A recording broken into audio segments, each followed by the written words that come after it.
the fuck? Okay. All right, that's weird. For whatever reason, when I try to do that, it flips the camera. Not too sure why. Okay, let me move that out the frame. Don't need that there. Gotta pray before I drink this. Uh, I'll just wait for other people to join. That's one of these straws. These types of straws I don't like. The ones where you have to like extend them. Whatever. The joint, I guess. This better not spill. Oh, okay.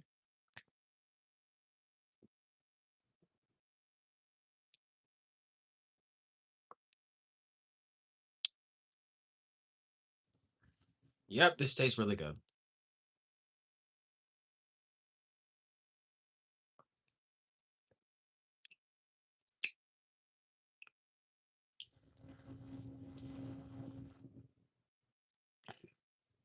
All right. I was like, had to remind the lady, please put milk and sugar in it.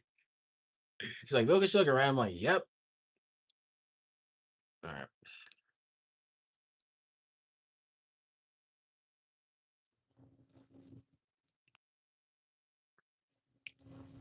I want to send it, but like, I don't want the thing to like, I don't want the thing to crash though. Because last time I did it, it crashed horrifically.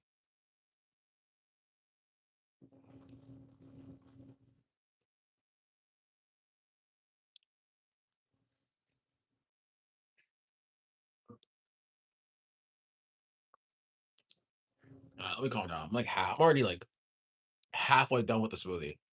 That's the issue with these smoothies is that I buy them. I want to remind you, this is a large, by the way. This drink right here is a large, and I'm already halfway done with it. I'm like 2 minutes in. That's why I like gotta slow down. You know what I mean? I'll wait for like say 2, maybe 3 more minutes.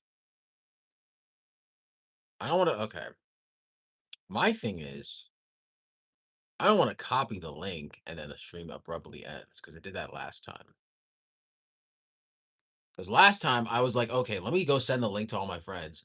And then I go ahead, I exit out the stream, not exit out the stream, but like I try to like close it. And then all of a sudden the stream just stopped. Not stops necessarily, but my camera just like completely freezes. And I can't do anything about it.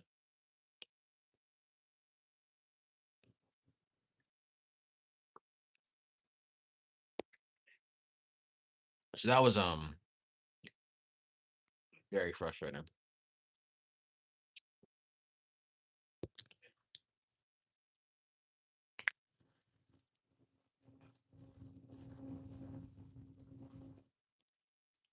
I don't even know why. For those who are wondering what smoothie this is, it's strawberry lemonade. Not stra- I said that's I'm slow. I said strawberry lemonade. Strawberry pineapple. Why I was thinking of strawberry lemonade earlier. Strawberry pineapple. But I have strawberries in my house, so I could just. I have a blender. I could just make this. But I was like, let me go ahead and pay $6 for a smoothie that I could easily make at home. Well, actually, no. These smoothies are still better than the ones I make. But yeah,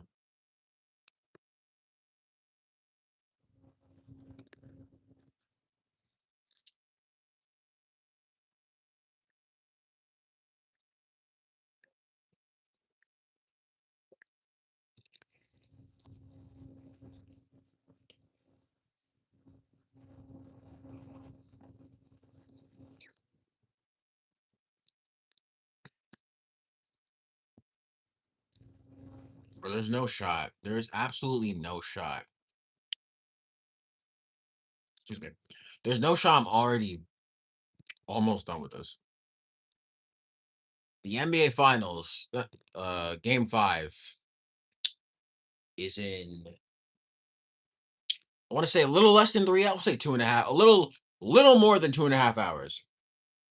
And the last stream I did, which by the way, last stream I did, I said that the Spurs would win. But to be fair, That was way before like the Knicks pulled that crazy comeback last game, which was an insane game. So now I'm rooting for the Knicks now because of how terrible the Spurs played. But I also want to say sorry for betraying my own city like that. Hopefully I can get another chance. And I do think the Knicks are gonna win the finals. That's why the name of the live is Knicks in five. If the Spurs somehow manage to win this game, I do think the Knicks will win game six. If there is a game six. Okay, what the I'm not even drinking this properly. Did the straw like mess up? That's why I don't like these straws, bro. Like look at it. It's like it can't even go straight. It can't even bend properly, dude. It can't even go straight.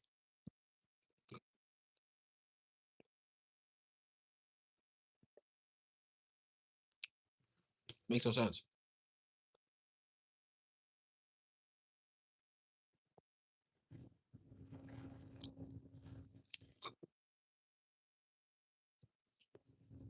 All right, it's like almost done.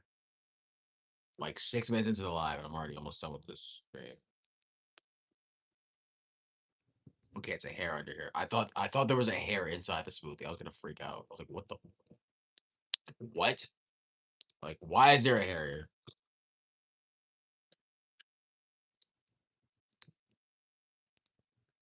I mean, I'm gonna throw this out. It's like essentially done. I'm gonna throw this out. Hold on.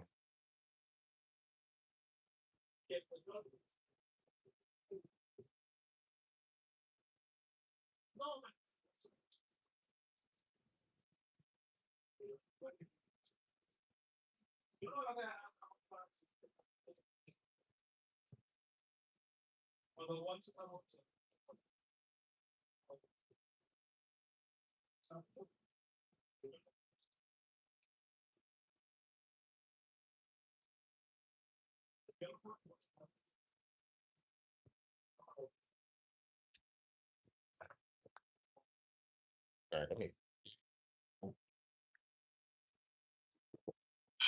go ahead and see. All right, let me try sending this to my friends. That's if the stream doesn't crash again, because that was really annoying last time, and I did not want to have to redo that.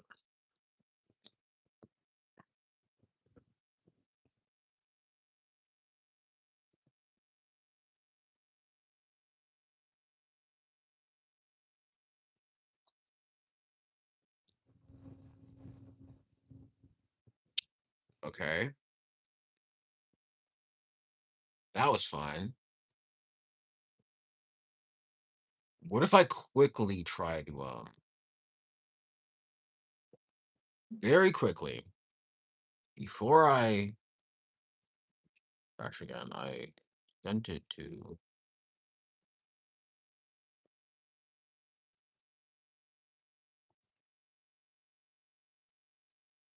Okay, there we go. There we go. I was like nervous it was gonna crash if I go like outside the application and try to send it.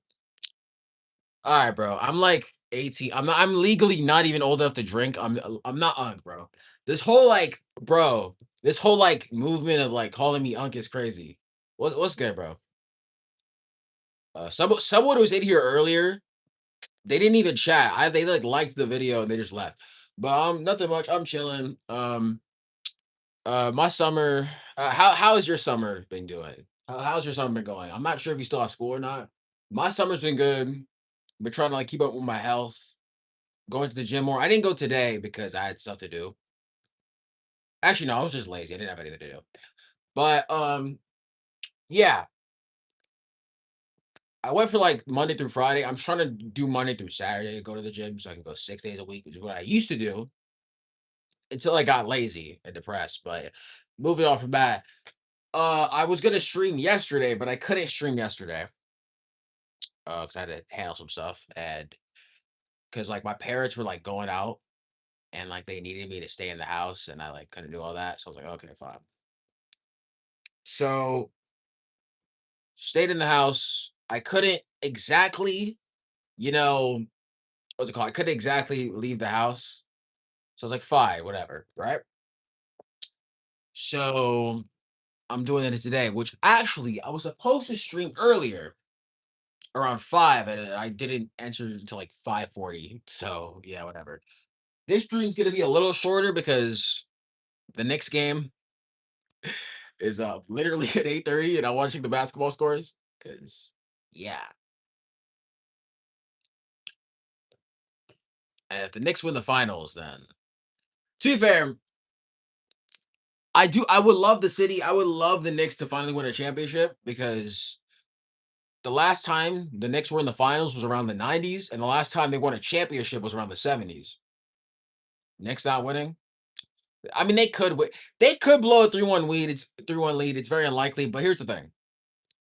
The city, I don't think the city of New York, the way y'all be acting, I don't think they deserve a chip because the way a lot of Knicks fans be, it's just like, bro, mad parasocial. Like, y'all saw that one clip on TikTok where it was like these like Knicks fans entering a Five Guys just destroying the whole restaurant. It's just like, bro, like I get being passionate about something that you love. I understand that, but like, why are we going into random establishments just breaking stuff, dude? It's just like, bro, like, it's just corny. It's like, you know what I mean? It's like, what are we? You know what I mean? They put a man into life support. I didn't know that. That's really unfortunate. There's also that one clip. I think this was game 3 when the Knicks lost. This guy walking around New York with a Spurs jersey, and he got jumped. And it's just like, bro, like, why does it matter? And the thing is, bro, even though they lost that game, the Knicks were still up 2-1. Y'all still up, bro. Like, it's not even that big of a deal. Y'all have been up for the whole series. They won game 1, they won game 2, so they were already 2-0. They lost game 3, but it doesn't matter because they're still 2-1, and now they're 3-1. So it's just like, it's like, breathe, bro. I'm not gonna lie, why you wasted a Spurs? Why you wasted a cry for the city, bro? It was a Tim Duncan jersey, bro. It wasn't even a current Spurs player. It was a Tim Duncan jersey. They- No, IRL Gotham. Do you want to talk about Gotham? Go to Chicago. That is Gotham. That right there is Gotham. Chicago is a scary place. I'd never go there. Same for Detroit. That too. That might be up there. New York is like,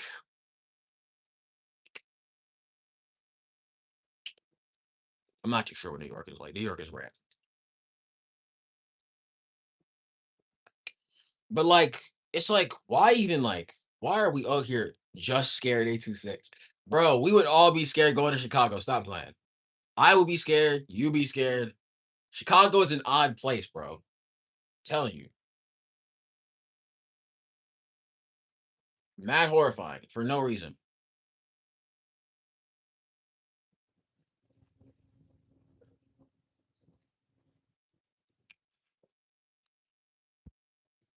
But yeah,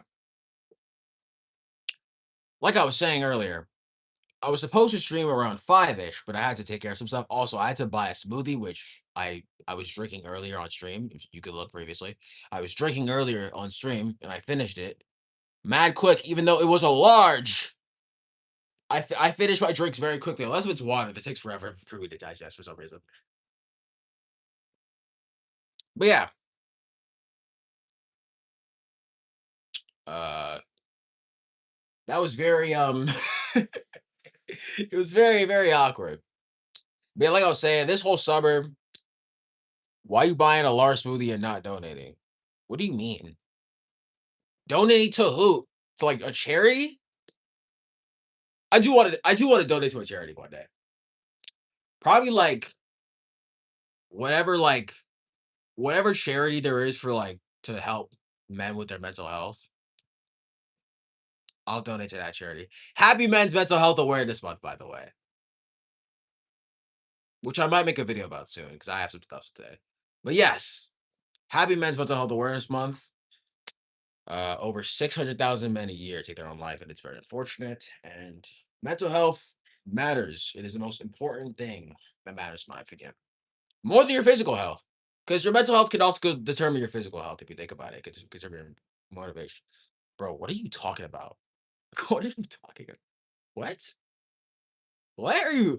I'm here talking about men's mental health, but you're talking about gooning, bro. What do you mean? What are you referring to?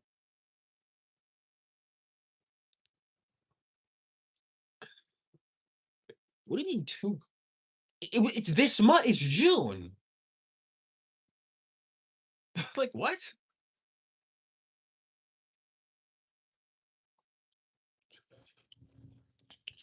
A quick question. When is Father's Day? I think it's tomorrow, right? Is Father's Day tomorrow? Or is it the next week? There's like is it this Sunday or the Sunday after that? I think it's tomorrow. I could be wrong. I'm not too sure.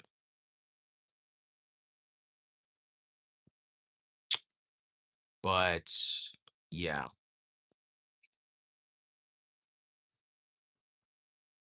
June 21st. So it is next week. Okay. Thank you. I just want to make sure.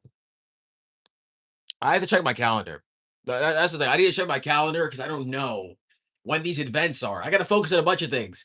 Like this month is just a whole bunch of events. I personally, the one I'm celebrating is Men's Mental Health Month because that caters to me, right?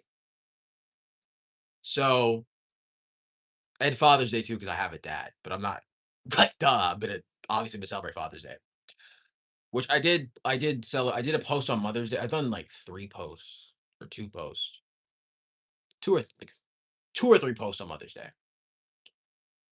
I should. I'll probably do a community post on Father's Day because I don't think I've ever done one. But anyways, yeah, the Knicks. If they lose Game 5, they're probably gonna win Game 6. That is the reason why I do not. Excuse me. That is the reason why I don't go out in the nighttime because people are very unpredictable. Well, to be fair, I'm not wearing a sports jersey of any kind, so I have nothing to worry about. Right? I'll play for either side. I listen. What I do is I either celebrate for the team that I'm rooting for that's in my city, or I celebrate for the team that's up right now. One of the two. Whatever team is the most popular. It's like one of the two teams. I celebrate for it and all the time. And bro, this is a big thing for New York, bro. Like the first time the Knicks have made the finals in years, in almost 30 years. The last time they were in the finals was in 1999, I think. And they lost to the Spurs, coincidentally. They lost to the Spurs when Tim Duncan was on it.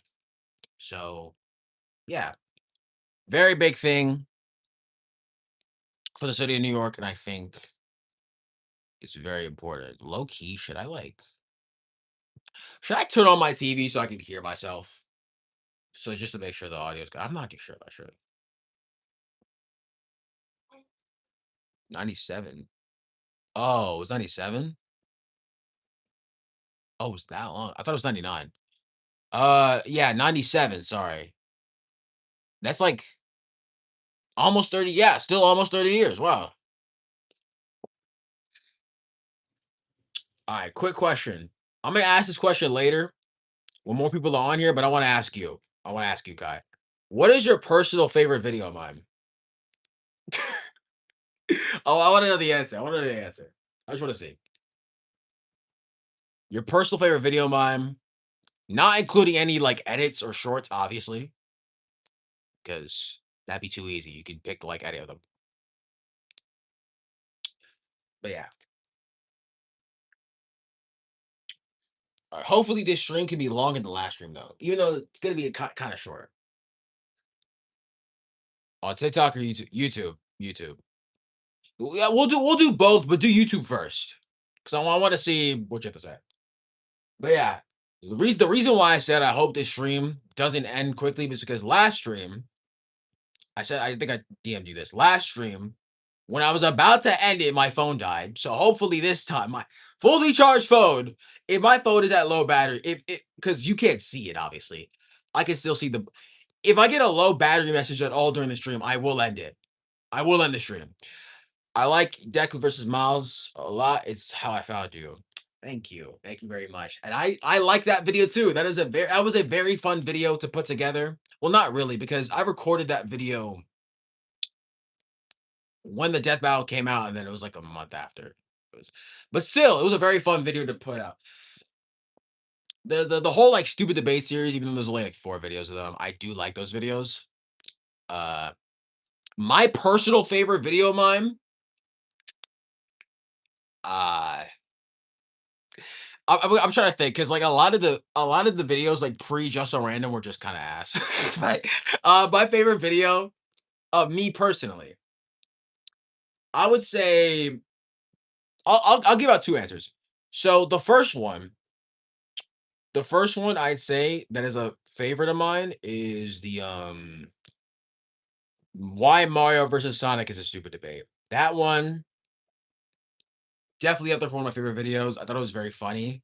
And even though a lot of the scaling I did not like, specifically for Mario, I think Sonic scaling was fine. But for Mario scaling, I was very off. I did downplay him a lot, but I did enjoy it a lot. That was back in 2022. Another personal favorite video of mine was I'm not sure if you even watched this one, but it was the tier list video I did back in like 2024, which I think was pretty much around 2 years ago. Summer 2024, where I ranked like different like villains from different games, and I was basing off how evil they were. Such a funny video. Is Metal Sonic a jobber bum? No. But yeah, one of my personal favorite videos of mine was that video where I was ranking off villains based on how evil they were. Video game villains. Such an entertaining video.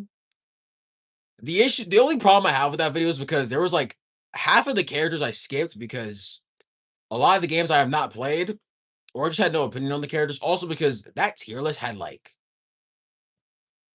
hundreds of characters. Like, it was like in the at least in the double digits. So I was like, okay, I can't do every villain. I'm just gonna do the ones that I know or ones that I can like have it like know enough about to where I can form an opinion on. But yeah, that's why.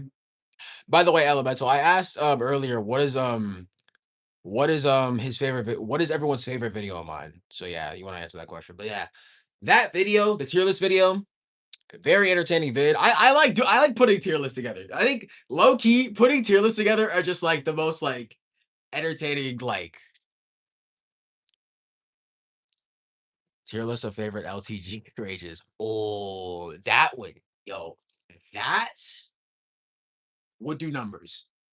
That would be a that would be a good video. Yo, all right, let me think. What will be on the top? Swag Baby Rose, an underrated one. That's not a underrated one. God Dude is up there. That's definitely the top tier.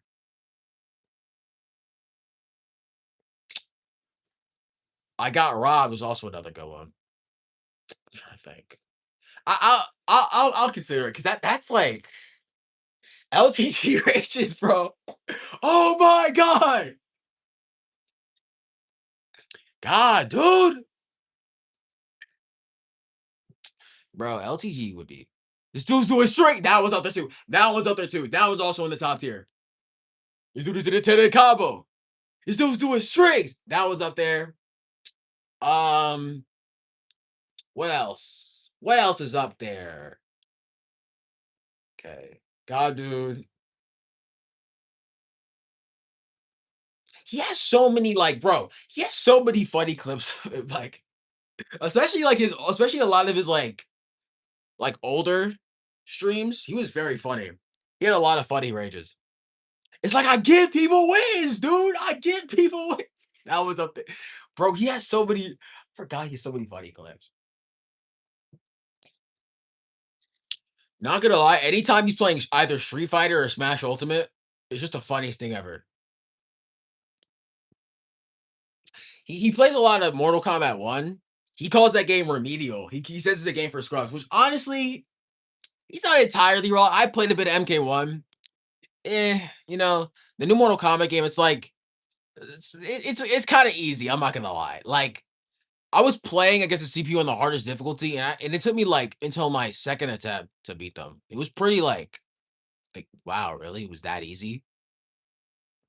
And I played online, bro. There's like a lot of spammers, dude. The issue with the MK game, the issue with the new Mortal Kombat game, issues I should say, is that there's like this whole like air juggle mechanic where you can like combo your opponent in the air, and it has like a lot of brain dead. It forms a lot of brain dead combos, especially with characters like Scorpion. It's kind of easy. It's a little too easy. Also, the whole like cameo system kind of also makes the game very easy because like the combos are very dependent on the cameo system as well. So yeah, Mortal Kombat, the new one, not a big fan. It is better. It is way better than MK11. I will say that, but you know, not a big fan. Hopefully, the next Mortal Kombat game, Mortal Kombat 2, I guess is what it's gonna be called. Hopefully, it can be better. But yeah, for the time being, hey, at least, hey, I will say I do like the DLC characters in the new one because Omni Man's mad fun to play as. That's who I made. I made Omni Man. He's just funny. I also think he has the more funnier interactions out of all the DLC characters. Him and Homelander, which I also play. You already know I use that Serena cameo as well. That too. What was I gonna say?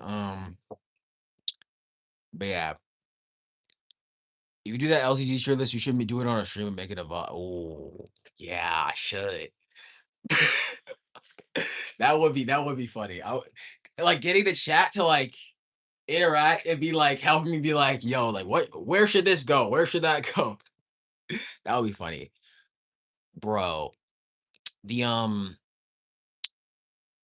I like doing tier list videos. They're like the most entertaining because like I also get to not only because they're just fun to put out because I get to form my opinion, but also because I get to see like other people's opinions and like all of them being like, yeah, bro, you're just like you're wrong. Like the gaming tier list video I did, bro. That like a lot of people had a lot to say about my opinions on stuff. Which I said a lot of characters were like very evil, and there were a lot of characters that they thought that weren't that evil that I was going a bit too far on, but I enjoyed that video. I've only done 2 tier list videos. The first one was in 2021. I did a tier list back in middle school. Like I was like near the end of middle school. This is like around March of that year, where I did a tier list on Sonic the Hedgehog characters because the Sonic series was turning like 30 years old, I think, at the time. So I was like, let me just do a tier list for this. And it was honestly, it didn't have that much characters. It was a video that should have not been that long because this is like back then when I didn't know how to edit my videos at all. So yeah. The second video I did was the one I just mentioned, the video game villains tier list, which that was in 2024. What villains were that video? Eggman. I talked about Eggman, Bowser, Injustice Superman, Albert Wesker, Ridley, Am from I Have No Mouth. That one. Yeah, a lot of villains from that video. I enjoyed making that. I wasn't very like definitely in my top 5 favorite videos I've made, but like I also think could have been a bit longer. Could have talked about like a few more villains, but yeah, that's what I think. What was I gonna say? I wanted I'm gonna do a video, hopefully like later this year, like around like in a month or two, because I still have no computer. I will do a top 10 Sonic games video because of that poll I did. I'm also gonna do a video on my Sonic hot takes. And maybe a video discussing Sonic fans hot takes because of that community post I did where people had a lot to say. So those are the videos I'm planning to do at the moment. Also, some stupid debates. I want to do Yuji versus Denji. That's if I have time. That's like a maybe. The one I'm that's if because that's like a maybe. The one I definitely want to do when it comes out is Superboy Prime versus Century because I have a lot to say about that because I know that debate is extremely one-sided. The hot takes one feels super easy to do even without a computer. Yeah, good point. I just need to clear my storage on my phone first, bro. 'Cause I keep I need to clear my camera roll. But anyways, that video I've been watching you for a while. Also, top to Sonic games, like I said. But yeah, a lot of that power scaling stuff, a lot of death battle debunks, which by the way, like y'all already know how I feel about death battle. I've had this feeling for like years. Like people think it's because of Omni Man versus Bardock, but I've had my problems with death battle like way before that episode even came out. Which that death battle was just terrible. I'm sorry, that death battle was awful. I heard the new one was also the Yuji versus Denji. I heard that one was also bad. Death battle's very hit or miss. Listen, I think the the fights like the animation and the fights themselves are pretty good. It's the most important part of it, the power scaling side of it. Because here's the thing: a lot of death battle fans, be like power scaling doesn't matter, yet they still watch death battle. Like the most important part of it all is the power scaling. You have to realize that. So if you mess up the power scaling of it, it's gonna be like, you know, Deji one was fine, but the scaling they gave was very. Where do they have Deji at? I swear, bro. Like I don't know. I heard JJK is a pretty powerful verse, but I don't know. I heard it's pretty powerful. The JJK verse is a bit overrated, but UG does beat Genji. Like UG does win, but y'all remember that debate Oregon State scale, but it didn't make any sense. Y'all remember that one debate where people were saying that Gojo could beat Thrag, but it's like, bro, no, just no, right? No, like it's a talk. I don't think it's that close, bro. I don't like like out of all the maybe some of the Viltrumites, but Thrag like Thrag no counter to Infinity. Yeah.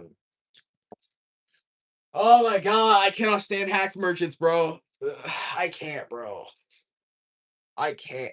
Bro, characters with OP hacks piss me the fuck off, bro. They generally cause to be fair, there are a lot of characters that have an counter to Infinity. Thrag isn't one of them, but it's just like, dude, they're like as soon as I'd be like, yeah, bro, this character outscales completely, but it's like, but they can't counter this specific character's hacks. It's just like, oh my gosh, man. Infinity plus domain expansion will cook Thrag. Yeah, good point.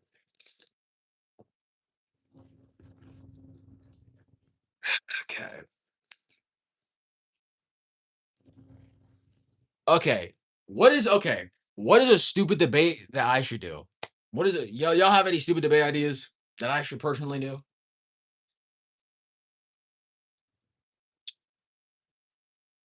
Name obviously something that I'm because you're probably gonna name something that I'm already planning on doing. Maybe I don't know. I actually don't know. I'm planning on doing a couple of them, but yeah.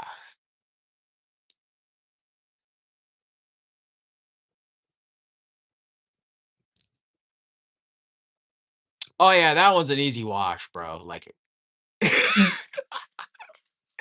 bro, that's like such like a bro. That's like so obvious. The fact that that's even a debate is embarrassing, bro. That's like I'll do it. I'll do it, but that's like, bro. No, that's not even close. Obviously, I'm assuming you mean like the average, like the average same as average ultramite, but still, it's not close. It's still not close. Like it's not even up for discussion. It's like as soon as you said it, I immediately knew who the winner was in my head. I'll do it, but yeah, sure. Easy, bro. The Viltrumites have no chance, bro. The Viltrumites, bro. Goten would slam. Goten solos the whole Invincible verse, no diff. The whole verse, bro. Krillin beats the whole Invincible verse, bro. Honestly, I think Yamcha could beat the whole Invincible verse by himself. He probably could. Dog. I'm gonna put this in theory. I'm gonna put this in theory for you. Well, I'm gonna just put this in theory for you. The whole like debate. So in the OG Dragon Ball, right? I think I've said this before.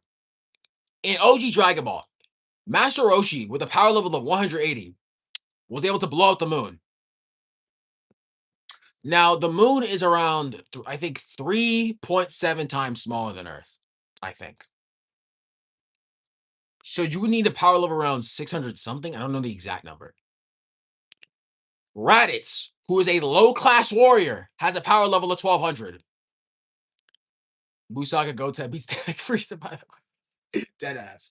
Bro, like, so Raditz, a low class warrior, had a power level of 1200, meaning theoretically he could probably blow up Earth if he wanted to. That was just Raditz.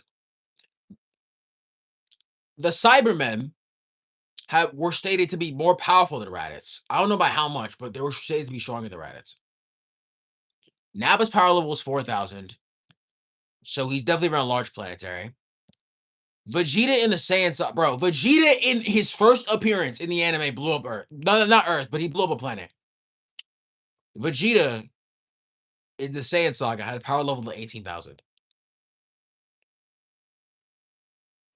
Generally, Nappa by himself would cook all the Viltrumites. I'm not even trolling. No trolling. Meanwhile, in the Invincible verse, it took three. It took three Viltrumites and Space Racer's gun to destroy a planet with a destabilized core. Theory done. Like, come on. It's not even up for discussion. Like, I shouldn't even have to say anymore. Like, there it is, man. That's I'll do a video on it, but explaining it further. But like, bro, who's so okay. For most of the series, Thrag is stated to be the strongest Viltrumite until Invincible, by like the end of the series, becomes like the peak of the species, right? The lowest of the Saiyan warriors have accomplished more than the peak of the Viltrumite species. Like the lowest, the low class warriors like Raditz and Nappa can could theoretically just destroy planets if they want to casually. Like what I said with Master Roshi destroying the moon. Invincible during that time, Invincible Nolan Thaddeus. Invincible was like near Omni Man level strength. He was still weaker, but he was like almost up there with Omni Man in strength. And it's implied in the Invincible series that Nolan and Conquest are around the same level. This is pre-time skip. Post-time skip, Nolan destroys Conquest. They're like around the same level. We'll say pre-time skip. And we know that a bloodlusted Invincible, while he was at his he was like trying his hardest, he was still managed to like defeat Conquest twice. And the second time he did kill him. Now, we don't know how powerful Thrag is compared to Conquest, because we know that although Mark killed Conquest, and when Mark tried to punch Thrag the first time, it did basically like no damage. So we know it's by a lot, but we don't know by how much. We don't know how, like, we can't calculate how much Thrag is. Like how powerful Thrag is compared to like the other Viltrumites, right? For the most of Dragon Ball, we have a clear cut, like in like because power levels, right? We have a clear cut, like set amount of like how powerful this person is to that person. Because it's stated before that if you have a power level, if you're even if your power level is higher by like one, you could absolutely dominate your opponent. So the power levels are like very serious for like OG Dragon Ball and pretty much like up to like early to mid Z. Because after like Goku defeats Frieza, power levels become irrelevant. But yeah, not even enough for discussion, bro. The Viltrumites are cooked. They're cooked. The Viltrumites are getting slammed. Uh, they only take travel speed, not common reaction speed that goes to Saiyans, but travel speed goes to the Viltrumites. If we're talking like that era of Saiyans. Also, Vegeta during the Saiyan saga still has his tail, meaning he can transform into the Great Ape, which gives him a 10 times multiplier. Forgot to add that. But yeah, not even for discussion. The Saiyans absolutely wash. But I'll do a video on it because Invincible fans cannot power skill to save their life. And honestly, I think I have more knowledge. I think I have way more knowledge on Invincible than I do Dragon Ball. Because I've read all the Invincible comics and watched the TV show, all 4 seasons. Which I want to say season 4 was really good. And I cannot wait for season 5. But yeah, I've watched all 4 seasons of the TV show and read the entire comic book run to the end. And I can let you know the Viltrumites are not beating the Saiyans, bro. They're not. They're just not. It's not happening. No. Like I can never see. Like I can never like imagine the Viltrumites winning that. Even if you were like, also, even if you were like, put like one Saiyan. We'll say we'll put like Saiyan Saga Goku before he got the Kaioken boost. When, like, the Goku during his fight with Nappa, we'll put him up against the Viltrumites. He's slamming all of them. He's not like none of the Viltrumites are like as soon as they get to the Saiyan Saga, it's over. They're just not winning. OG Dragon Ball, it's like a maybe, but either they get past OG Dragon Ball, they stop right at Z, then straight to the beginning because the Raditz already beats like pretty much all of them.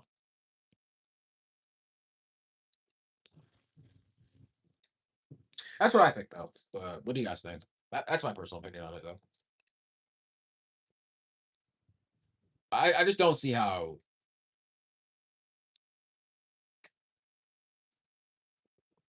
Drag versus QE.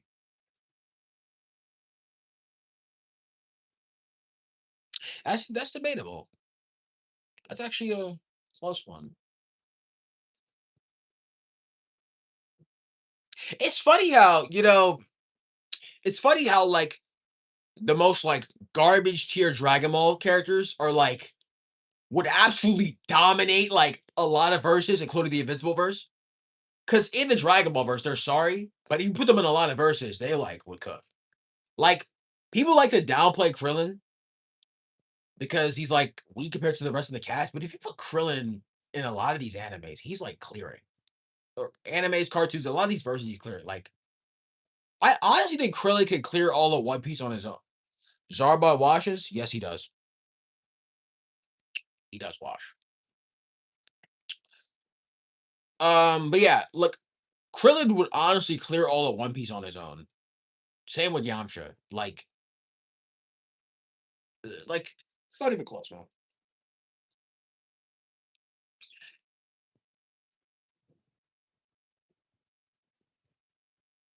Also, I didn't address this earlier. Yamcha can't fly. What do you mean Yamcha can't fly? Remember when Krillin ran the fade with first form set? Exactly, bro. That COO already puts him up against like everyone in Invincible. That already alone.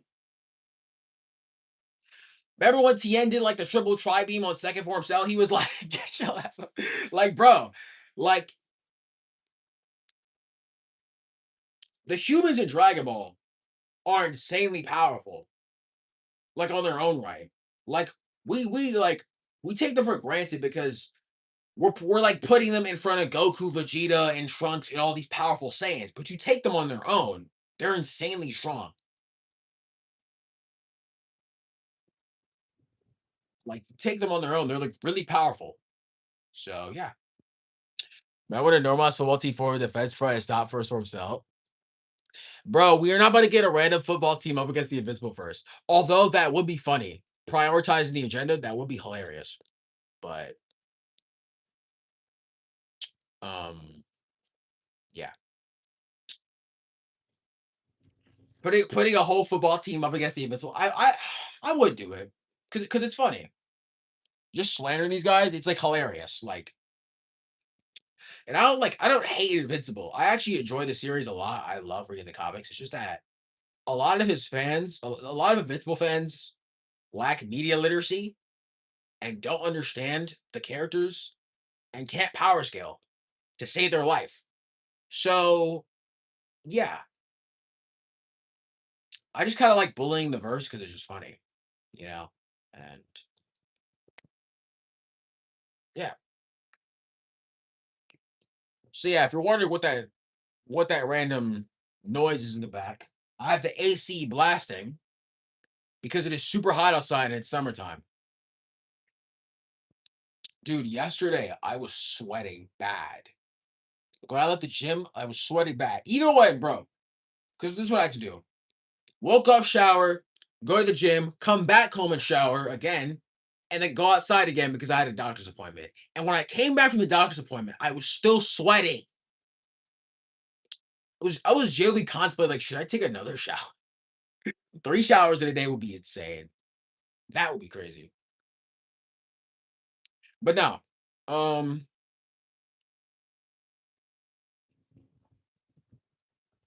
don't worry, NY is gonna be gone soon. Bro.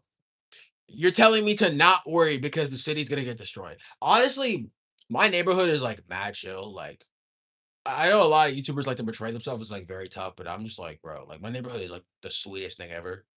Like Nixify, yeah, Nixify. Like, bro, literally, like I could take a walk down like the block and I will literally like enter the suburbs.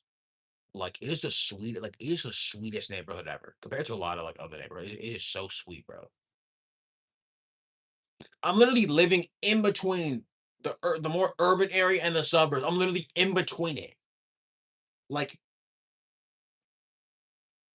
like I'm in between it. It's insane.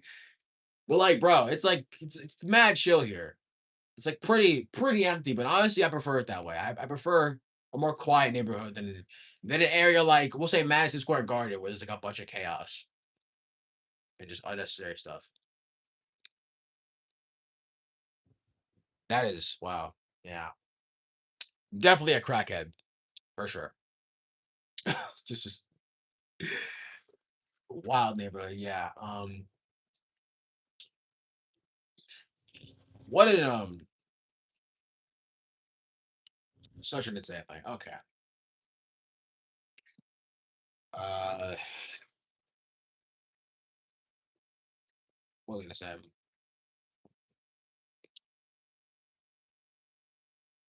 I'm definitely gonna do some anime debates. I want to do a Dragon Ball Super debate, like Saiyans versus Viltrumites, but I also want to do another debate I want to do because this debate has been going around for years. And the fact that it's still a debate is crazy. But Goku versus Saitama, I want to do that.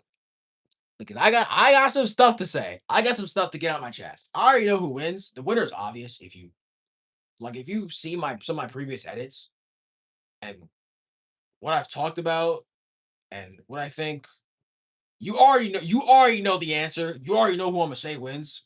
Yeah, Goku, bro. Goku no dip. Base Goku no diffs. He doesn't even need to transform. That's the thing. Goku completely washes. Like you, bro. Saitama is the biggest fodder in Fisher, bro. He is such a fraud. Generally, the biggest fraud in all of power scaling. He's literally potential man. He is potential man, the character. That's what he is. He's only known because he's insanely strong. He has no personality of his own. He's only literally, honestly, half of the people who know Saitama are people who think he beats Goku. That's only it. The only people who the only reason why I've heard of Saitama, who he is because people were comparing him to Goku and Superman and Sonic and all my favorite characters. We're like, oh, he beats everyone. And as a kid, I thought that because, well, kids are very naive. But as a kid, I thought that. When I grew up and I could think for my own, I was like, this guy is not that strong. Like when I actually got into power scaling, I didn't actually get into power scaling. I was into power scaling since like 2020. I didn't actually get good at it until like 2022. Because that's when I actually knew the tiers and knew what I was talking about. If and could, but never can. Exactly. He's a fraud. It's all potential. It's if. What if? What if he does this, but he can't? That is exactly my point, bro. He could do this, but so why doesn't he do it then? Can he do it? Can he showcase it to us? No. It's like, bro, he sucks. He's sorry. Goku beats Saitama. Sonic beats Saitama. Superman beats Saitama. Flash beats Saitama. The Hulk beats Saitama. Ichigo beats Saitama. Uh, Pretty much anyone in the Justice League, like Wonder Woman, Green Lantern, Martian Manhunter, Cyborg, Souls him. Batman's dying, but you know he could probably put up his own with the shock gauntlets. Remember when Sonic and Mega Man had a crossover? Oh yeah, that was the Archie crossover. Yeah, yeah, that was like the last bit of relevancy Mega Man got. Like, bro, Mega Man before that was not relevant for years, and then he got that crossover, and then that's like the last bit of relevancy he got. Does anybody even remember Mega Man 11? Did anyone even play that one?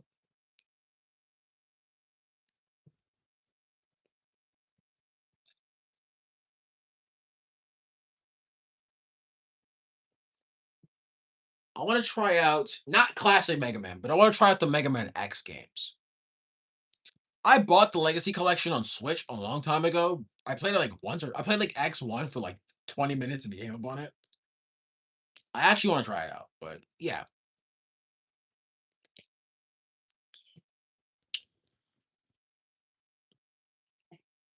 Um, Honestly, I will read the Archie comics. Maybe I'll do a video on it. But honestly, a lot of the comics I've read, play a Mega Man game that Dale keeps raging on.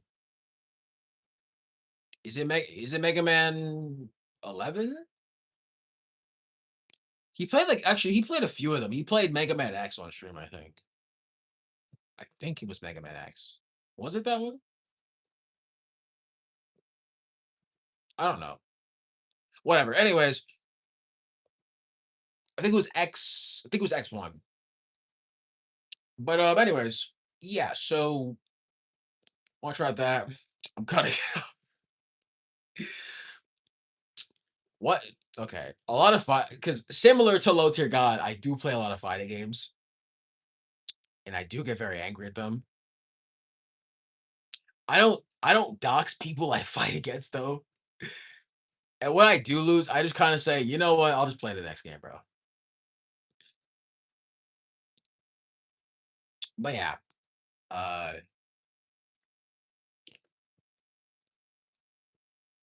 I played. I'm not Street Fighter. I'm not gonna Mortal Kombat. I play Smash Bros. I play. I play a bit of Marvel vs. Capcom, but honestly, I don't like Marvel vs. Capcom that much.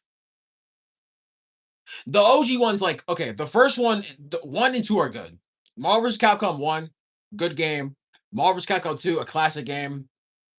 Honestly, generally, bro, literally, like, dude, Archie Comics is literally carried by the art. Here's the thing: Archie IEW are the complete opposite of each other.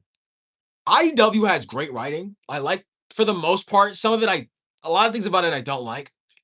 But Archie has good not Archie. IEW has good writing, like really good writing. The art style I'm not a big fan of. Just my personal preference. I like the art style, but not a big fan of. There's no silver game. Let it go. The Archie comics have terrible writing. They're not well written. Like mainly a lot of it pre-Genesis. Post-Genesis is a bit better, but still can't save it. However, the art and the drawings for the Archie comics look gorgeous. They look beautiful. Like the art. for the Archie comics. The way the comics look pretty. It's just the writing's not good. Whereas the IEW, the art isn't very special, but the writing's great. Two polar opposites. Not a big fan of the IEW's art. Like, if we had if we had a Sonic comic series that had Archie's art style and IEW's writing, peak. Just would have been peak. But the Archie comics are not good. They're not good. No, they're just terrible. Generally, the only reason why it's brought up is because Archie canonically is the strongest Sonic verse. Because Archie Sonic is insanely OP for no reason. I don't know, man. He just honestly Sonic from the games is powerful on his own for a lot of these verses, but Archie Sonic is easily the strongest Sonic.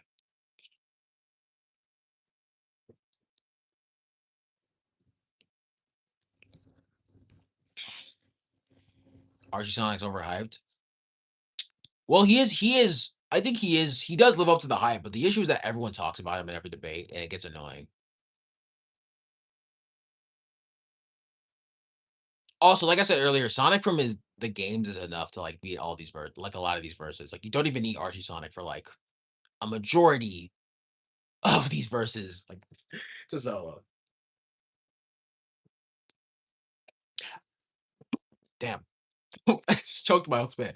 I heard the Archie comics actually write Silver very well, which that's great. Wow. Why wasn't it like this in the games? How about you write well in the games, bro? Why do I have to read outside sources for the characters to be good, bro? Bro, yeah, IEW2 is like, bro, the games cannot write the characters, bro. Like, here's the thing. Peak Sonic, right? Like the adventure games, Heroes, Unleashed, Black Knight, Secret Rings, those games wrote the characters very well. When it got to Sonic Colors, the characters just became completely different. And not like in a good way. It was very weird. Same applies for Generations, Lost World, and For like, bro. The stories in the recent, like the recent Sonic games are not good. Lost World story was garbage. Force's story honestly wasn't that much better. And listen, Sonic Colors and Generations, those are games that like hold special places in my heart. I grew up with both those games. I love those games. But the stories in those games objectively aren't that good. Let's be honest. Like, they're not very good. The issue with Colors is that it doesn't really feel like a continuation from Unleashed, and it kind of feels like a soft reboot.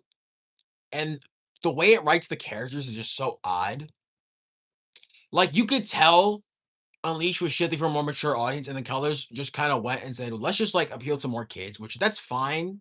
I mean, children is the demographic audience for this like series, but like there are a lot of people my age who also enjoy this series, and a good story should be entertaining for kids and well written for us adults or teenagers who are watching this.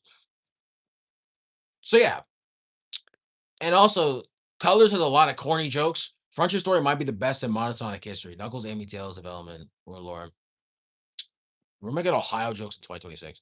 Um, Frontier Story I thought was okay. I thought the development of the characters was nice.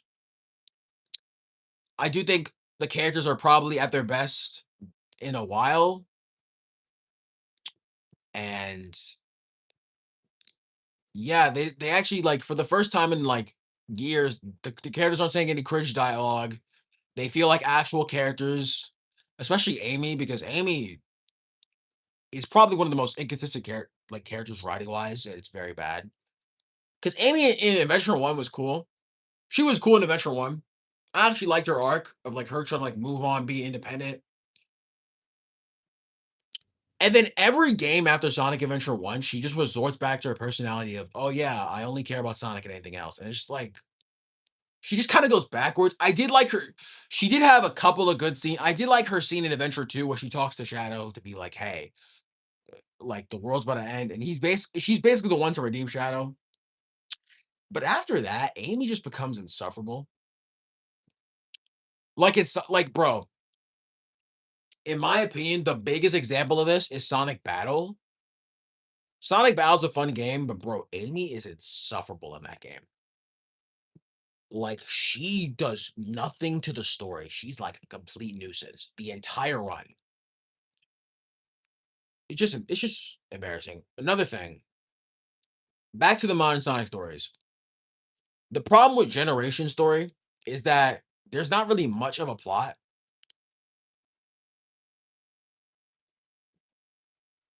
You do know Amy's 12, right?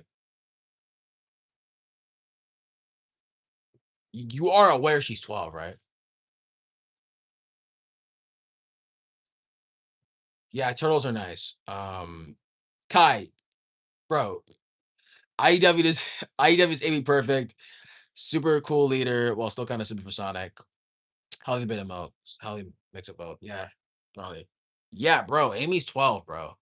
Like, I hope you are aware of that. Like, that's kind of crazy. I'm just saying. Like,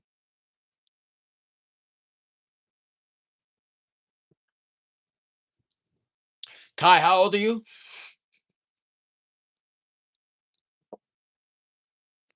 Yo, this is yo, this dude, wow, bro. He said what? Second officially decanonized, remove fixed characters ages shortly before the game's release. Okay, but like, what should be old enough?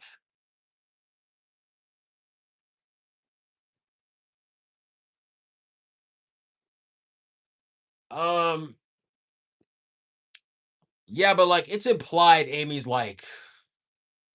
sh- she's a kid, bro. Let's be real. She's like probably like 13 or 14. Let's be real, right?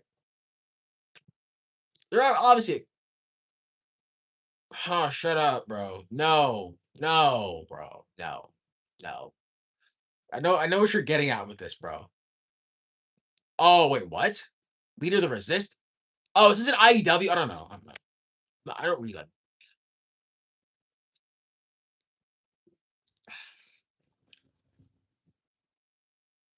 Yeah, but like, man, the Sonic timeline is confusing, bro. Okay. Anyways, the problem with Generation Story is that there's not much of a plot, not much of a plot in the game. Like, not much really happens in the story. But the thing about Generation is that the rest of the game is just so much fun. It doesn't become apparent. The problem isn't apparent at first until you replay the game and realize not much really happens to this plot. It's very like downplay because colors. The plot is very important to the game, even if the story is terrible. Like the premise itself is cool, like Eggman building an amusement park, but it doesn't really go anywhere. It's just corny dialogue and just stupid jokes for most of the game. And you have to put up with that for like 4 hours. Generations carried by anything else but the story. Exactly. Generations, the story is just mid. I will say the dialogue in Generations isn't nearly as bad as the dialogue in Colors. I think that's why I can put up with Generation Story more, even if it is underplayed. But overall, it's just mid. Lost World Story.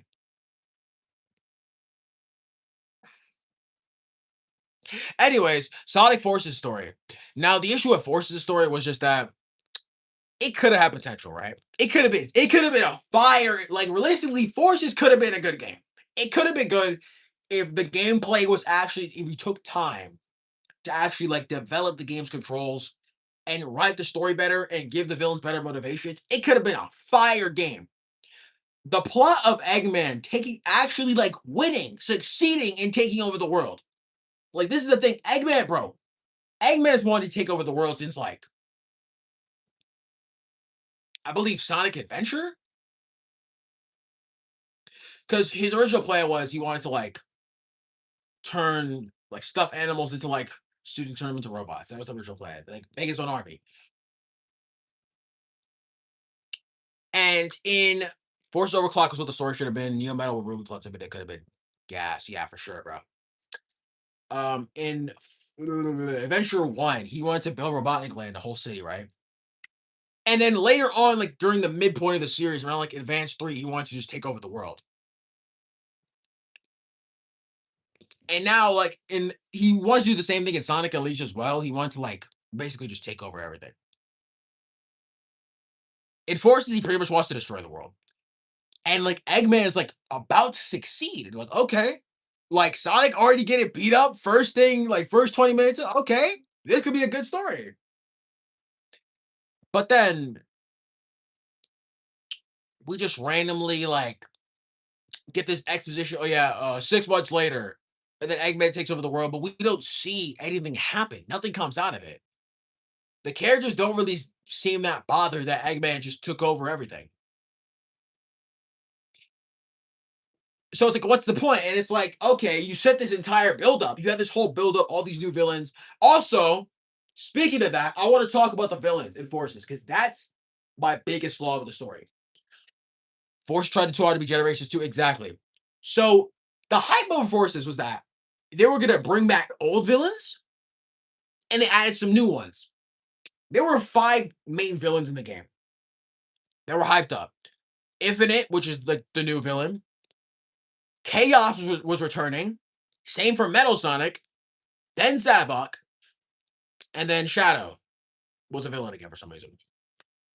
But then we find out like halfway through the game. Yeah, I don't even know why Shadow. We find out halfway through the game that actually they're just all clones. They're not even the real version. They literally predicted the Suicide Squad killed the Justice League thing. They said, "Oh yeah, they're actually clones. They're actually Phantom Ruby clones. They're not the real versions." Which is a weird plot. Which is a weird plot point. A weird plot point that I have is that although they're clones, the clone of Zavok acts exactly like the original Zavok. So my theory is that he was originally supposed to be in the game, but they were like, "Yeah, let's just do the clone thing last minute." Okay, so out of the 5 villains, 2 of them you don't even fight. Chaos gets one-shotted by Classic Sonic, which, by the way, I don't even know why was Classic Sonic in the game? Why was he there? There was no need for Classic Sonic to be in Forces.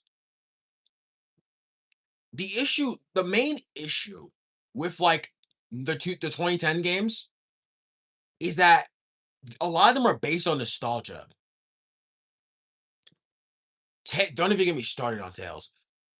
Even like earlier, like hints of it in Unleashed with the 2D sections. So the issue is that Colors claimed to be a 3D game, but also tried too hard to be like a classic 2D side scroller. I cannot speak English. Generations, Generations, I'll let it slide because it's the anniversary game. So I'll give it a pass, but it does lack originality. That's what it does suffer from, a lack of originality, even though I love Generations. Lost World tried way too hard to be a mix of like a Mario game and some elements of classic Sonic, and it failed miserably. Mania also suffers from this, even though I'll be honest, I'm not a huge fan of Mania as a game. It it does heavily suffer from the originality aspect, even though it can be fun. Forces has it the worst because they said, "Oh yeah, we're gonna bring back Classic Sonic again for some reason," which I don't like. Again, why was he there? But anyways, after Tails, I had a character runs from Chaos Zero, bro. You beat Chaos 4 in Adventure 1. So after Tails, for some reason, um, cannot grow up hair for some reason. Classic Sonic steps in and one shots Chaos Zero, even though it took Modern Sonic like at least 3 hit. Whatever. And Tails goes, Classic Sonic being there would have been fine if he's actually relevant to the story. Yeah, he doesn't do it. He's just there. He doesn't do anything. The only reason why he's in the game is because they wanted to connect Forces with Mania. So basically, that like the whole point. So Sonic Mania was basically a tie-in for Sonic Forces. That was the whole thing. They just wanted to connect the 2 games together, but they can't even do that correctly because Tails is like, "Oh, you're that Sonic from a different dimension," which is weird. Never say that again. Which is weird because Tails, no, not Tails, because in Generations they made it clear that Classic Sonic was a version of Sonic from the past, and now he's from a different dimension. We know that there are two different classic Sonics now. So there's this version of classic Sonic from Sonic 1, 2, CD, 3, and Knuckles, who would later become modern Sonic and move to the adventure games. And then there's this version of classic Sonic, which is the new one from Sonic 1, 2, CD, 3, and Knuckles, and Generations, then Mania, then Forces. So my theory is, speaking of classic Sonic, him not talking is stupid. Bro speaks in CD, and then when they re-release CD and Origins, he doesn't speak. I didn't play Sonic Origins. I didn't play that version. But like I was saying, it's odd because so my assumption is the version of Classic Sonic from Generations, I'll say takes place like I mean, wait.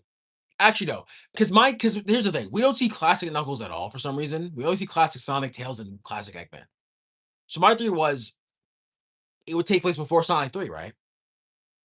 Because he hasn't met Knuckles yet. But I was like, no, wait, because Sky Sanctuary's in the game. So classic Metal Sonic 2. So my theory is okay. So it obviously has to be after Sonic 3 Knuckles. Because at the end of Sonic, for those who know, at the end of Sonic 2, Sonic is flying in the tornado with Super Sonic is flying in the tornado with Tails. And in the beginning of Sonic 3, the first thing you see is Super Sonic flying in the tornado with Tails. So I'm like, okay. So he has turned to Super Sonic before. So does that mean the Game Gear games are canon as well? Maybe it's in between that? I don't know. Back to what I was saying though. He had no reason to be in that game. But yeah, Chaos Zero, you don't even fight. Shadow.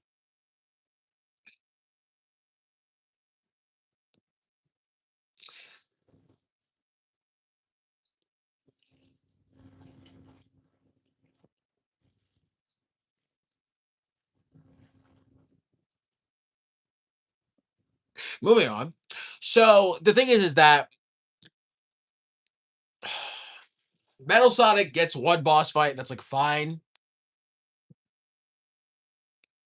Zavok gets a fight early in the game that's like really difficult for no reason, but not like difficult because it's challenging, difficult because the game controls terribly. I will say, oh yeah, Shadow. Yeah, by the way, Shadow. For those who are wondering, it's a Shadow clone. It's a Phantom Ruby clone. It's not even the real him. I thought the free DLC episode Shadow was fine. I guess basically a prequel event. It takes place before the story. I mean, whatever.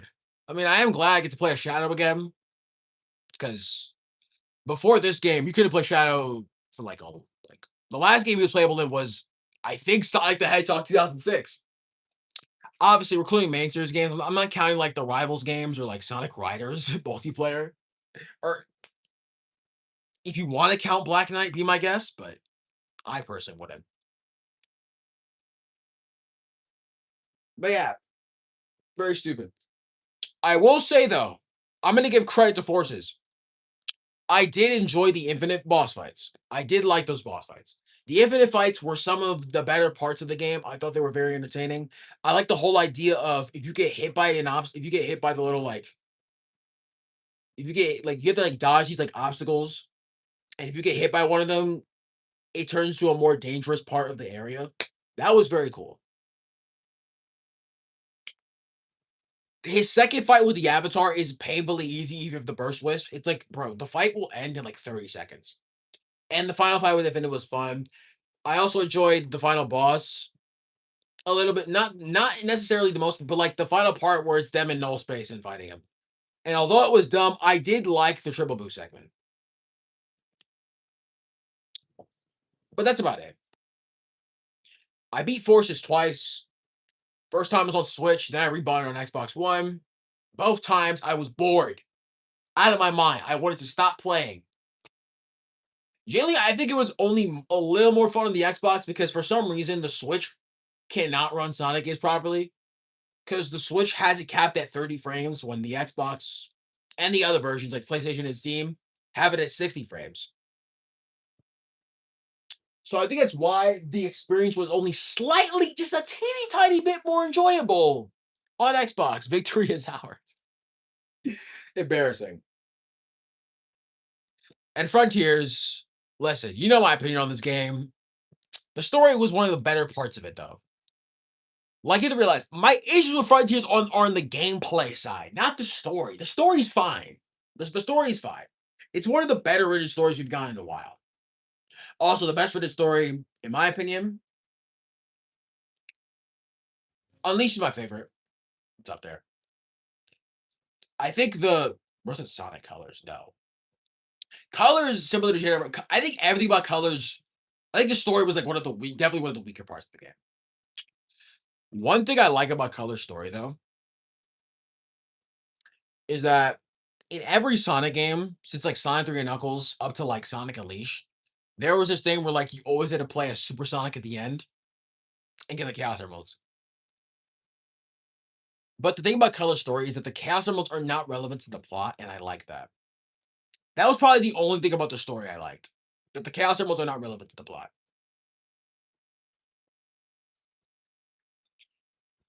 The Chaos Emeralds never been relevant, like because Adventure One, like it was important to like chase Chaos and Eggman. Colors of the Story on DS was better. I think Loki, I can't remember. Yeah. Also, Colors of the DS actually had Sonic's friends in it because the Wii version only has Sonic, Tails, and Eggman. Adventure One is amazing. Adventure Two, the Chaos Emeralds were relevant to the plot because they needed to power up the Space Colony arc. In Heroes, it's a bit frustrating in Heroes because you have to collect the Chaos Emeralds, but they don't really get mentioned until like the very, very end. Also, I hate the special stages in Sonic Heroes. Shadow the Hedgehog, I'm not gonna lie, I blacked out during that game. That game made me fall asleep, and I don't want to talk about it. Sonic 06, the Chaos Emeralds are used to travel through time, and it's just a big mess, and it's just honestly embarrassing. It's a really bad story. Sonic Unleashed, the Chaos Emeralds are relevant to the plot because Eggman is literally trying to like split the world into several chunks, and you need the emeralds to restore the pieces back together until you transform to Super Sonic. Colors, the story doesn't tie into the Chaos Emeralds, so there was no point to do Super Sonic thing. So yeah, that's what I think. But yeah, my favorites for those who are wondering, my favorite Sonic stories from yours truly. Unleashed, I think the storybook games, although from a gameplay aspect, aren't very good. The stories of both those games, especially Black Knight, are very underrated. And although these games get a lot of criticism for their stories, I love the adventure game story, specifically Adventure 2, because of how entertaining it is. Even though the story has a lot of problems, realistically, it's still a very fun story, and I do like it. But that's what I think.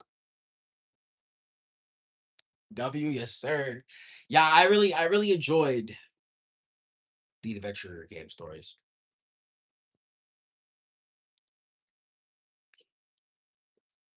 Also, Adventure 2 has some of the most iconic moments in the series. Like a lot of these moments, like I found you, Faker. My name is Shadow. Say something, you fake hedgehog. Pretty much any time Shadow does chaos control. Any flashback with Maria. Shadow sacrificing himself. Like there are so many moments in Adventure 2. And I think it's the game that like spawned a lot of Sonic fans. Also, it could have been Pete, but they did a lot of stupid stuff like Shadow is peak in that game. The issue with Shadow's story is that as a story on itself, it's fine. But the thing is that what I like about Shadow's story, right, is that the issue with the three stories is that none of them really connect with one another. They don't connect. Let me explain. So in the adventure games, Heroes, and I guess by proxy, Shadow 05 and Sonic Riders, they had several different stories, but they all connected with one another. Sonic 4, I'm assuming you're talking about the game. Sonic 4, episode 1 is not good. Episode 2 was okay. Because I did like the team. I did like a lot of the team mechanics in episode 2. Oh, the movie. That bro, Sonic 4, the movie is gonna be fire. It's gonna be good. And it comes out next year, which I cannot wait. Sonic, because three, I'm like, how are they gonna top the third one? Because let's be honest, the third one is the best film. Like, we're not gonna, like, come on. Who are we trying to kid? The third Sonic 3 is the best one out of the three, right? So I'm like, how are they gonna top that? Sonic 3 was already a 10 out of 10. So like Sonic 4 was gonna be like 11, it's 12 out of 10. And bro, I watched that movie with my brother. And bro, my brother doesn't watch Sonic that much. The only Sonic knowledge he has was when he played Sonic CD on his old phone, and he watches the Sonic fan dubs. That's it. My brother's a Mario fan. That's like the most grass is green take, bro. Like, obviously, the Sonic trilogy clears the DCU. But bro, my brother, he's a Mario fan, so he didn't grow up with Sonic like I did. Actually, well, to be fair, I grew up with both of them, but I liked Mario first, but then I became more of a Sonic fan as I got older. But yeah, he's more of a Mario fan, but even he said this movie was really good. Like he liked it. He liked the movie. Here's the thing. I wanted him to watch the first two films, so I literally before we went, I made him watch Sonic 1 and 2. The only thing holds back for me is Sonic. I don't like. Well, you don't like his jokes? I think his jokes are funny. I mean, it's a new take on the character. It kind of reminds me of a mix of a lot of the mid to late 2000s Sonic games and like a mix of the modern games where he says a lot of jokes. It's like a good mix of both. Like Sonic is hopeful, he's like heroic, but he also makes a lot of silly jokes here and there. But unlike the 2010 Sonic games, his jokes are actually kind of funny. So yeah.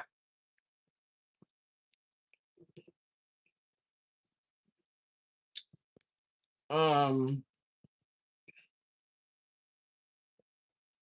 yeah. But okay. Try to think. All right, what is it? Okay. Movie Knuckles is better than Game Knucks right now. I mean, no, I like Knuckles and Frontiers was good. He was good at Frontiers. To be fair, a lot of the characters got ruined. Like Knuckles was peak, and then they just didn't know what to do with him. And then when the Shadow Game came out, when Shadow of 5, he just became like a dumb brute. Same for the other games. Sonic Unleashed.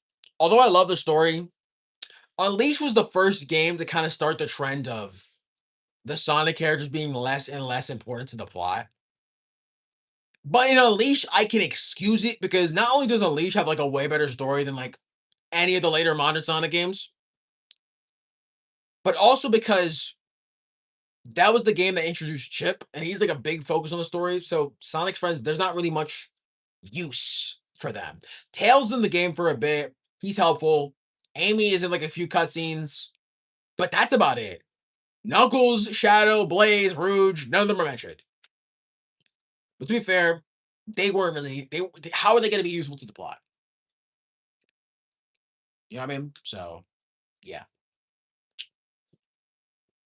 Also, yes, I do like the Werehog. For those who are asking, I do enjoy the Werehog. It can drag at times, but I do find it fun. Also, comparing it to a lot of older play styles like Big's Fishing, Rouge and Knuckles' Treasure Hunting, and Adventure 2, honestly, any gameplay style in '06, it is a huge step up compared to those. Knucks would work in a leash like the Chaos Emerald and Master Emerald are connected. Ooh, that would be fire. That would be fire. But like, Sonic transforming into a werewolf, I'm perfectly fine with. Like this series has done, bro. This series has done so many like bizarre things. Like, bro, there are games where Sonic characters have guns, swords, Sonic kissing a human. Him turning into a werewolf is like whatever, man. Yeah, like it's cool. Compared to those things, it's not yours. Honestly, Sonic with a sword isn't nearly as stupid as Shadow having a gun. Because here's the thing. Yes, Sonic does not need a sword realistically, but the thing about Sonic is that he likes to hold back a lot and challenge himself, while Shadow always like goes at full power and never tends to like handicap himself on purpose. Also because Sonic's personality still manages to stay intact while Shadow, yeah, Shadow gets ruined in that game. Yeah, like Shadow when he had a gun, I was like, bro, what are we? He doesn't need one. It's not fair to take more risk in the future because all the games were created. Yeah, like here's the thing. The quote unquote dark age of those games, right? I'm calling it dark age in quotations because not all those games were bad. Honestly, the only bad games from that era were Shadow 05 and Sonic 06. Just those two games were terrible. Secret Rings could have worked if it controlled better. I liked Black Knight. Unleash was fire. The Rush games were amazing. Riders could have had potential. Zero Gravity was boring as hell, though. Zero Gravity has an amazing soundtrack. And honestly, the soundtrack carries that entire game. And the art style, too. I think that the Riders is a great art style. And also, a hot take I had personally was that I think Jet the Hawk and Sonic. I think Jet the Hawk has like the best dynamic in terms of all the rivals. I think Sonic and Jet's rivalry is like very well written compared to like the other ones. Realistically, the best rival for Sonic is Knuckles, maybe Shadow.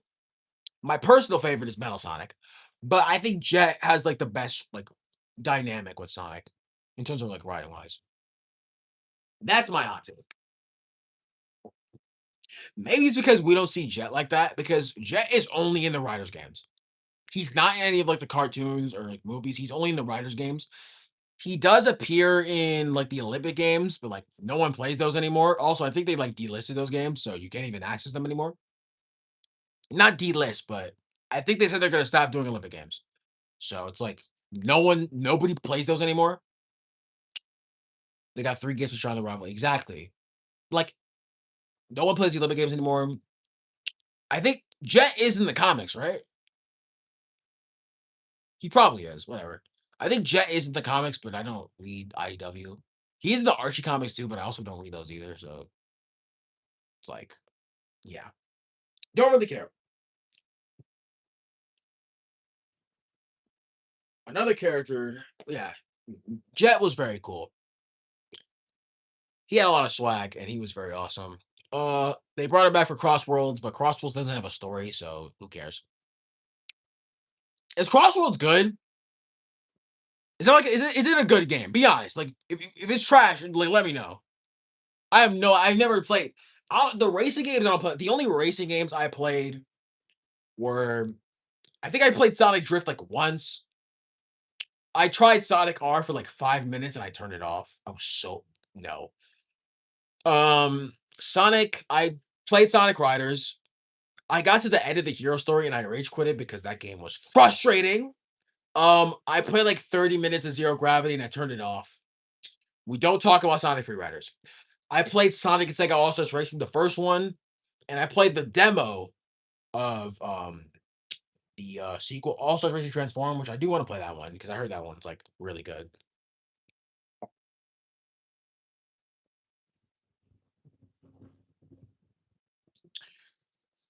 Yeah,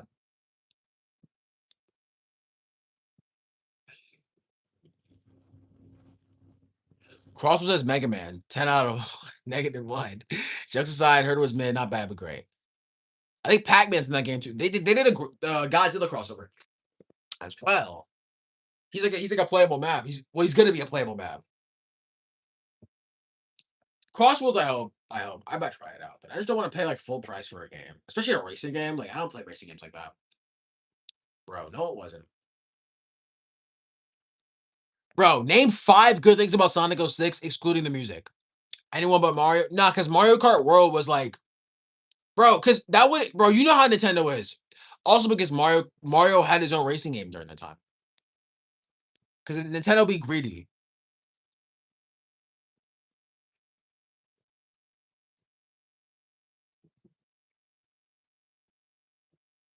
But yeah, what do you mean relatable?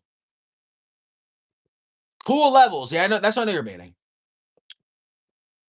06 had like one or two levels I enjoyed. Bro, the only levels I enjoyed were Kingdom Valley for Sonic. and maybe like and that level that you play as in Silver Story, you play as Blaze in Wave Ocean. That's it. Those are the only two levels I liked. The bosses also sucked in that game. Not only the regular battles, but the rival bosses. Because listen, the rival bosses are known as some like the worst things ever. The only Sonic game to get rival boss correctly is Generations, in my opinion. In the classic games, well, in Three and Knuckles, you only fight Sonic. Like in Sonic and Tails story, you fight Knuckles, and in Knuckles, you fight Sonic. Obviously, they're very easy, but nothing crazy. Adventure One, they're laughably bad. The rival bosses in Adventure One are laughably terrible. Adventure Two, they're slightly better, but not by much. Heroes, it's the most broken and easy thing ever. Literally just spam Blue Tornado or Homing Attack. It's so easy. Shadow of 5, the only rival bosses you face are like you fight Sonic a few times. It's pretty easy. Oh 06, it's at their worst because the silver fight is the worst thing ever. It's terrible. Let me get some water. Give me like a minute. You cannot give it the other way. Hold on. Come on.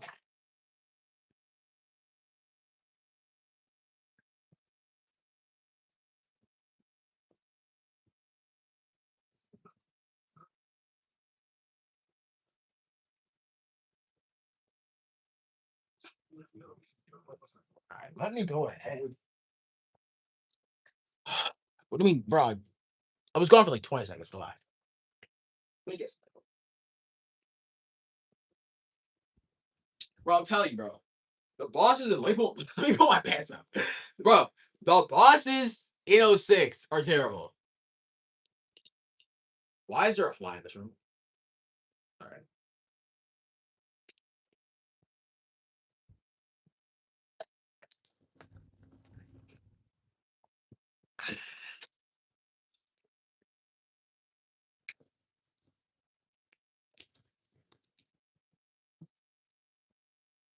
Sorry about that. Anyways, bro said no, come back, Dolly. Bro, I was getting water. Calm down, bro. You're mad paranoid.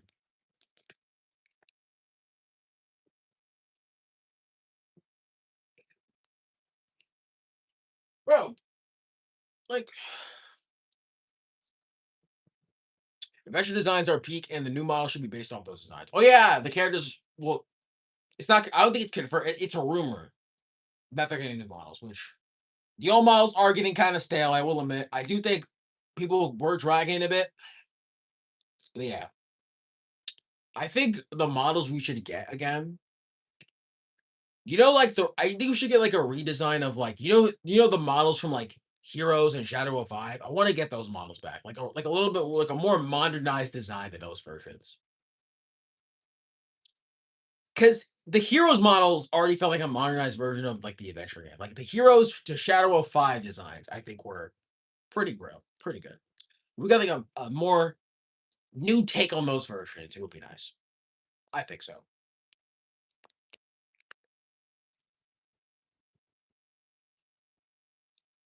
That's just that's just what I think though. That'll be fire.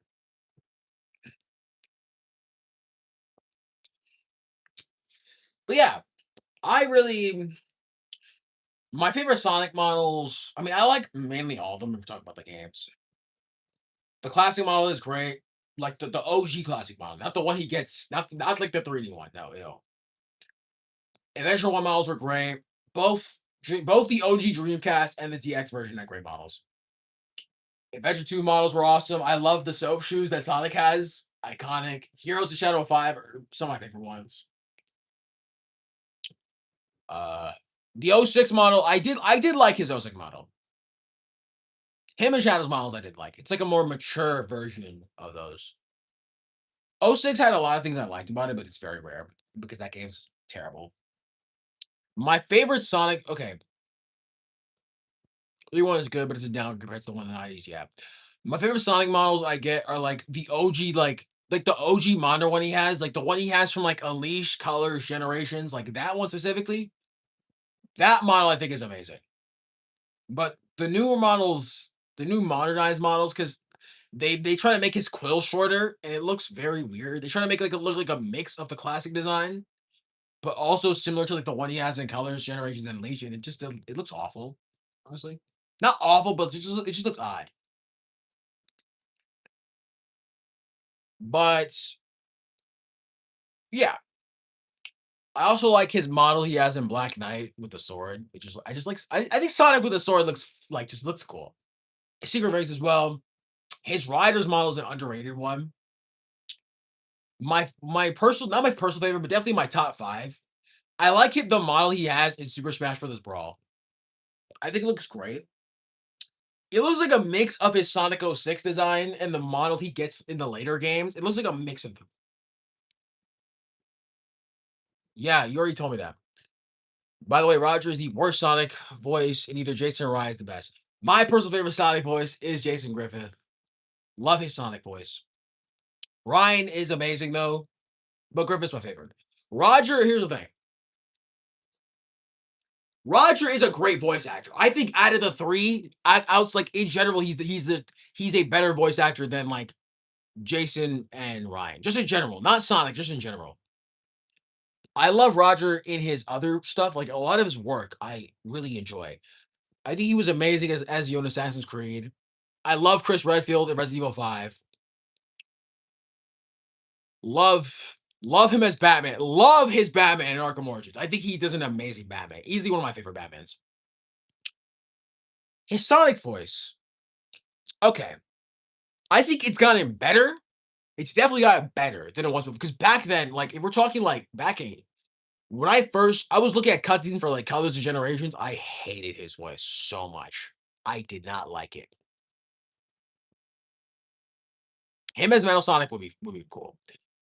That'd be interesting. I'd like to see that. But no, like in Colors and Generations, I hated his voice. Did not like it. When I grew up, I was like, okay, this voice isn't the best, but it could work. Bro, his voice in Sonic Lost World is terrible. I'm not even gonna front. It is bad. It is not good. Drop the critters, Eggman. Just it's bad. I'm not gonna sugarcoat it. It's not good. However, I do think he is a great Sonic in the Sonic Boom cartoon. Really, I think his voice was good at Frontiers. I think I liked his voice. You don't like the more mature Sonic, that's fine. I liked his voice in Frontiers. I thought it was good, really good. I think it was a step up from his previous work. I think Roger's best moments as Sonic are in Sonic Boom, the cartoon, and the games. Even though Rise of Lyric was awful. Why is there a fly in my room? That is a very big fly. Anyways, I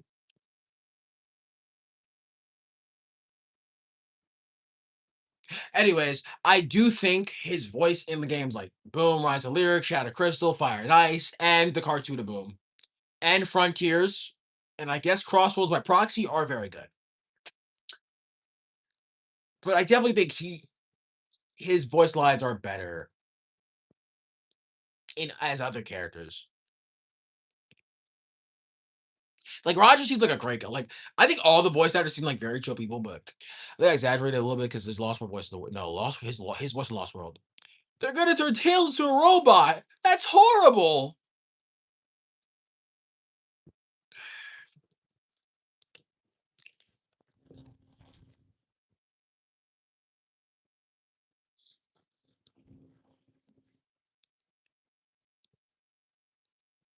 Just just a little embarrassing, you know. Yeah, it's not very good. Be honest with you, but yeah. What time is it? 7:20 something. What time is it? 7:22. 23. I don't know. I'm not checking the clock, bro. Metal Sonic needs his aura back. I can't lie. He's getting carried by Death Battle and edits. And the IEW comics because he hasn't been in an actual game in like years. Canonically, his last appearance was Generations because Forces, it wasn't even him, it was a clone of him. But Generations is a past version of him. So if you want to get really serious, his last canonical appearance, timeline wise, was in Heroes. Actually, no. He was in Sonic Freerider. Sorry. Okay.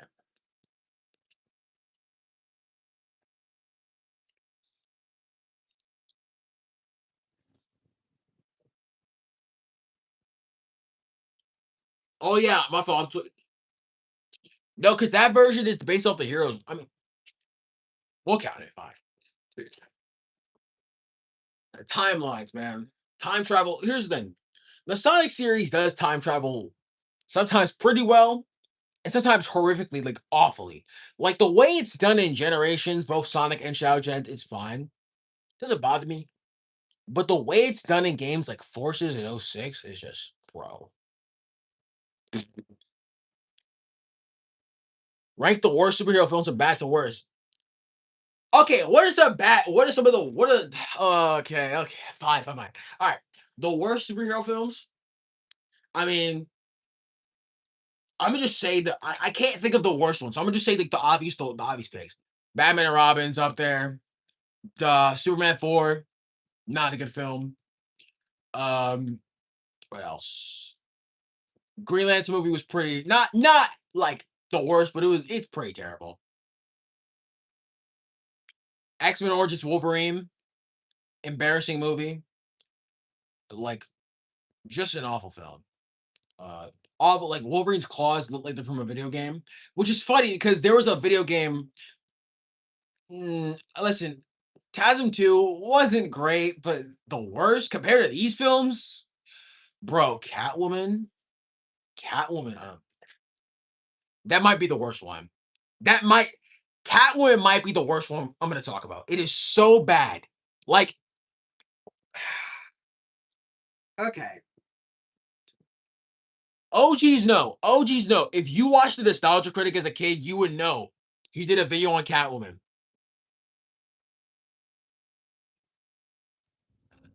It is painful. Yo, bro, we gotta talk, bro. That movie is terrible. It is embarrassing. It is not a good movie. It is not a good. No, it is the. It might be the worst one. It might be the worst one on the list because the other ones you can make excuses for. Like maybe someone will enjoy this. There's not a single person because Batman and Robin and Superman 4. You can make the argument that although they're awful movies, you can at least laugh at how bad they are. Like they're so bad it's good. You can at least laugh at them. The Catwoman movie, not only is it painful to sit through, not only is it just horribly written, not only does it have awful special effects, not only is the acting just lazy, but it's boring. That's the worst of it. It is boring. There's nothing going for it. Not a single redeeming quality you can say about that movie. It-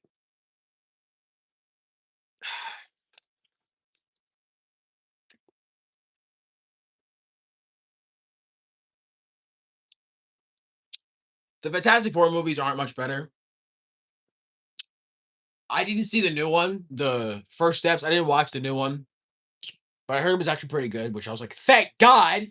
To be fair, it was either watch that or Superman, and I'm like, okay, I'm obviously gonna watch Superman, which is funny because Fantastic Four did better in the box office, which is insane. Like that's crazy. Yeah, but like the other Fantastic Four films aside from that aren't good. Like the OG one, that like there was like the cancel one in the '90s, not cancel, but like it was like a DVD only film. Just no.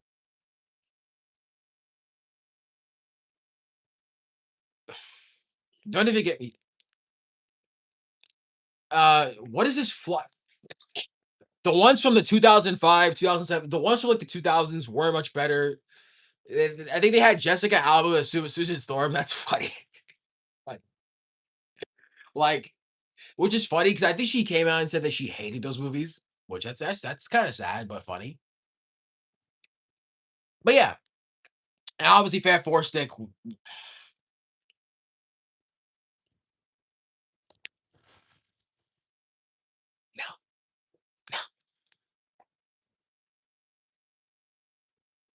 no, no.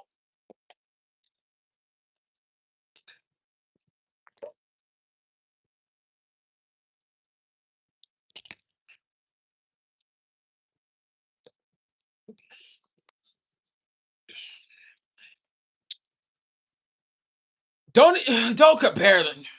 Which is worse? I don't want to talk about it. No. Oh, okay, yeah. Fan Forcing has the one meme, so it's better than Catwoman. There we go. We settled the debate. There we go. That's it. It's fantastic. Say that again. Trash versus garbage. Yo, you see that one gif where it's like trash versus garbage? Like, no, bro. You want me to compare? You want me to compare the two? Like, what? What? No. How do you compare, bro?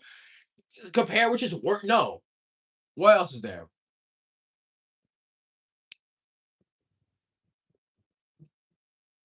That's funny. I think Jason is a good character in every single piece of media that is in the comics. Like, I enjoy him in the Arkham games. Save Under the Red Hood. I liked him in Injustice, even though he didn't really do much. Um, him in the comics is just the worst, bro. I'm sorry. Damien, I don't like him in anything. Bro, he's not Red. Oh my god. Whatever. Bro, he's not Red X, bro. He realistically cannot be Red X. Bro, no, he's not, bro. Shut up. Like I was saying, yeah, but yeah, what are the worst ones, bro? Yeah, nobody cares, bro. It's like,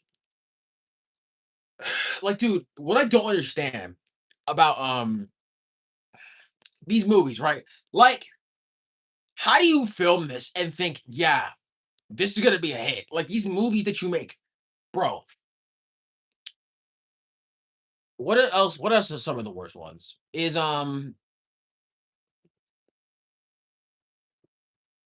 why is it playing on your channel? That's tough, bro. How'd you break your PlayStation 5?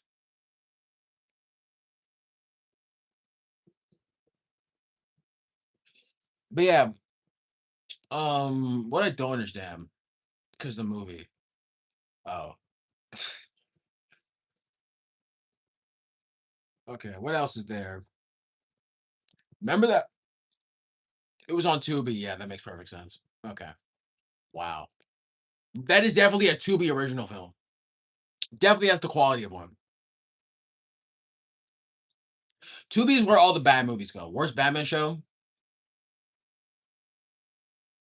Honestly, Beware the Batman because it's not a bad show, but it's just boring.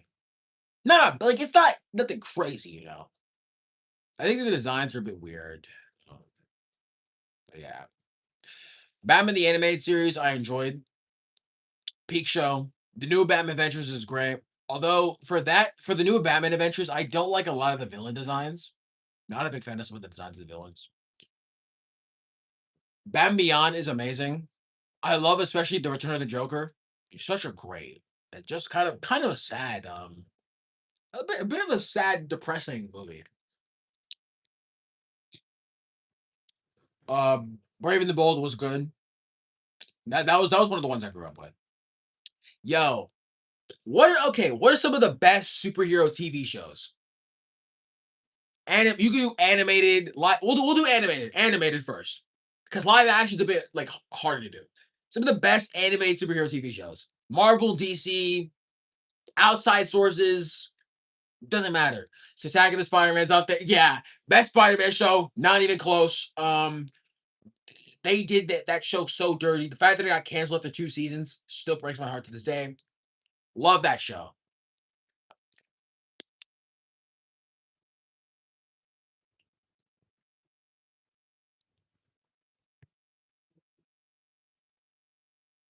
Yeah, I think so. I don't know. Um, nice Spider-Man, even though yeah, the one from the 90s I liked. It was a good show. Good cartoon. A bit overrated, but I liked it. Um, Spectacular Spider-Man is the best. Ultimate Spider-Man I did enjoy, even though that show gets a lot of hate, rightfully so, but I do like it. Not the best though. I think the best Marvel cartoon is probably Earth's Mightiest Heroes. Like, let's be real. It is Avengers Earth's Mightiest Heroes. I did think the Avengers Assemble was decent, but it's Earth's Mightiest Heroes. Armored Avengers was up there. It was Batman. It's 2004, not 2005, but 2004. That was peak as well. Batman, the OG animated series was fire. I just said that.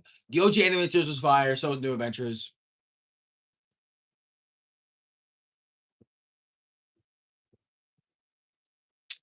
My personal favorite, and this is kind of a cop out answer, but I'm gonna say it regardless.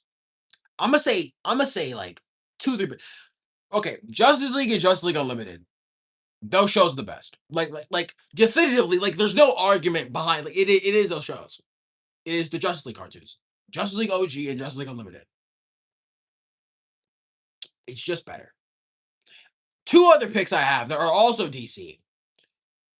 Teen Titans, the original. Teen Titans Go is terrible. I hate that show. The OG Teen Titans from 2003, beautiful. Chef's kiss. Love that. Let me drink this water.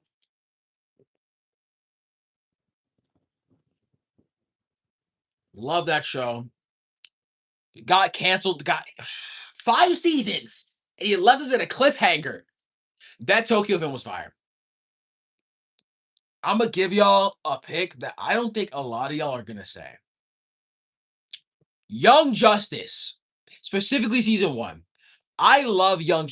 Best of Titans go with those random clips that come out of nowhere. Oh yeah, the memes. Yeah, the memes are funny. Teen Titan, no. Young Justice season 1 is amazing. Love season 1 of Young Justice. It's so overrated. Also, I think I'm not sure this is a hot take, but I don't care. Young Justice has the best fight scenes out of any superhero show. Honestly, out of any superhero media, out of any like the best choreographed fights out of any show. I like out of any like superhero piece of media I've ever watched. The fight scenes in Young Justice. Just look up one. Look up a clip of Young Justice. I'm gonna play it when I get a computer. I'm gonna show you on stream. Look up a clip. Look up you know the clip when the heroes were mind controlled. The TMNT count? Yeah, sure. The TMNT shows are fire too. The one from the 80s, the 4 Kids show, the 2012 one, all great. Love those shows. I will say though, the 2003 one kind of fell off though. Max Steel. What yo? Love that show, bro. That was my Ben 10, bro. All the cool kids were watching Ben 10. I was like, whatever. Max Steel, that was for me. That was my Ben 10. That was when that was for me. I never got the hype around Ben 10, right? I was like, he's cool, whatever. Max Steel. I'm gonna watch more Ben. I watched like season 1 of the Orochi show like a long time ago. But yeah. Should I just like David's favorite non-Marvel? Yes, it is. It is Max Steel. Love that show. I also want to watch. Do y'all know about Generator Rex?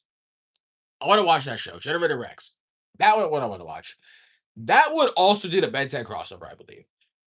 But yes, Ben 10 is cool. I like Ben 10. I just think he's overrated. I do enjoy it. I think he's a great hero.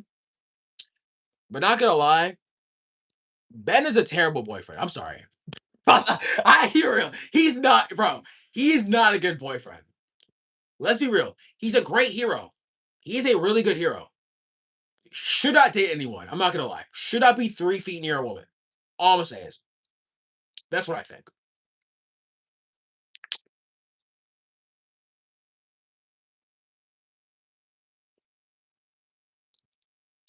Like, like the it's pretty like dog. Y'all know that one clip where he was like, "Bro, I didn't even like her, bro. She kissed me." And then Julie's like, "What about you and her in the hot tub?" And Ben was like, "That was fun." Bro, what are you doing? What are you doing? Like, bro, what are you talking about? That's your bro. Hey Ben, it's Julie. Do you want to sumo smash together? And Ben's like, I kind of already watched it. When? During your game?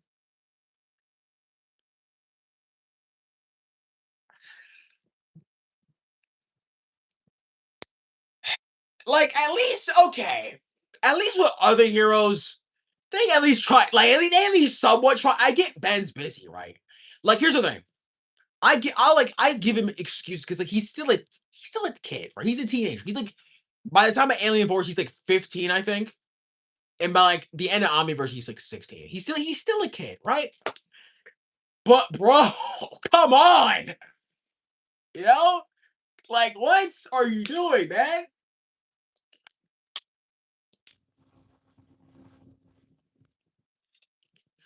At least give some effort. Put something like somewhat try. You know? You feel me? Now, Omniverse, they broke up over accident. Like, he was too busy playing the game to pay attention, and Julie misheard him, and they broke up. Which, honestly, good for her. She deserves better. Ben was just he needs to focus on saving the world. Relationships are not for him, honestly.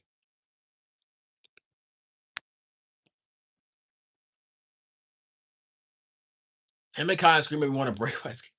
Listen, he's a good hero, good person, shouldn't date anyone. Just because you're objectively a good person and a good hero doesn't mean you're a good boyfriend. Just no. Like I think like he's objectively just yeah.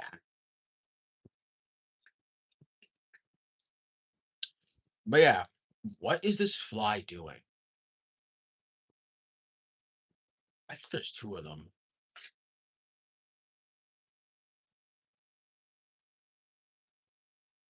Whatever. Could forgive him though, because one of his aliens is heat blast. Okay. Yeah. Good enough excuse for me. I need to eat something. Bro, the only thing I've done, I haven't eaten anything today. The only thing I've done is like drinking a smoothie and this bottle of water. I have crackers that I'm gonna eat later because I'm skin and bones, man. I used to be like I was like mad fat when I was a kid. Then when I got to high school, I lost a bunch of weight. Then like the end of senior year, I was gaining weight again. And I was like, nope, I can't let that happen again. I need to lose weight again. And I lost all the weight. Not all of it, but a good amount of it. Like, bro, look, all skin and bones here. Not a single trace. Not a single trace of muscle. Which I need to get more. I need to lift more. But anyways, yeah, like Ben 10 I do think is great, but just not the best. But like I was saying, bro, look up a fight scene from Young Justice. Like season one and I think season two. Bro, the fight scenes are so good. Like it is insane how good it is. You know that one fight scene when the heroes are mind controlled, where it's like Dick Grayson and Connor Kent fighting Clark Kent and Bruce Wayne? The way it's choreographed and the way the camera is just beautiful. Loved it. Love Young Justice season one. Season two, it's okay. Right? Did have some good moments. The story does take a bit of a backseat. Not as good. This episode's become a bit less interesting, and then they just like then Kid Flash dies, and then they just canceled the show. And then Netflix tried to bring it back, and then the show just became just not good. It just became unrecognizable. But yeah, Young Justice season one honestly is like one of the best superhero shows I've ever seen. But only season one. But yeah, I say some of my top picks are just the Justice League shows, Spectacular Spider-Man, Batman the Animated Series, and the OG Teen Titans. And honorable mentions go to Young Justice season one and Max Steel. Hey, now, oh no, Earth's Mightiest Heroes is up there too. Sorry. Okay, now we did animated. Let's talk live action. What are the best live action superhero shows? Live action is a bit harder because there's not as much good ones compared to the animated ones. But what y'all think? I know the top pick for a bunch of people will be Smallville. I know a lot of people are going to say that. I have never watched Smallville. I'm going to be honest with you. I want to watch Smallville. I will get to it soon. It just seems like a bit of a long show. I will get to it. But what does this fly still do? Should I just open the door in hopes that I get out? Hold on. Let me. Okay, y'all talk about the best live action superhero shows. Let me throw this out. Okay. But let me. Oh,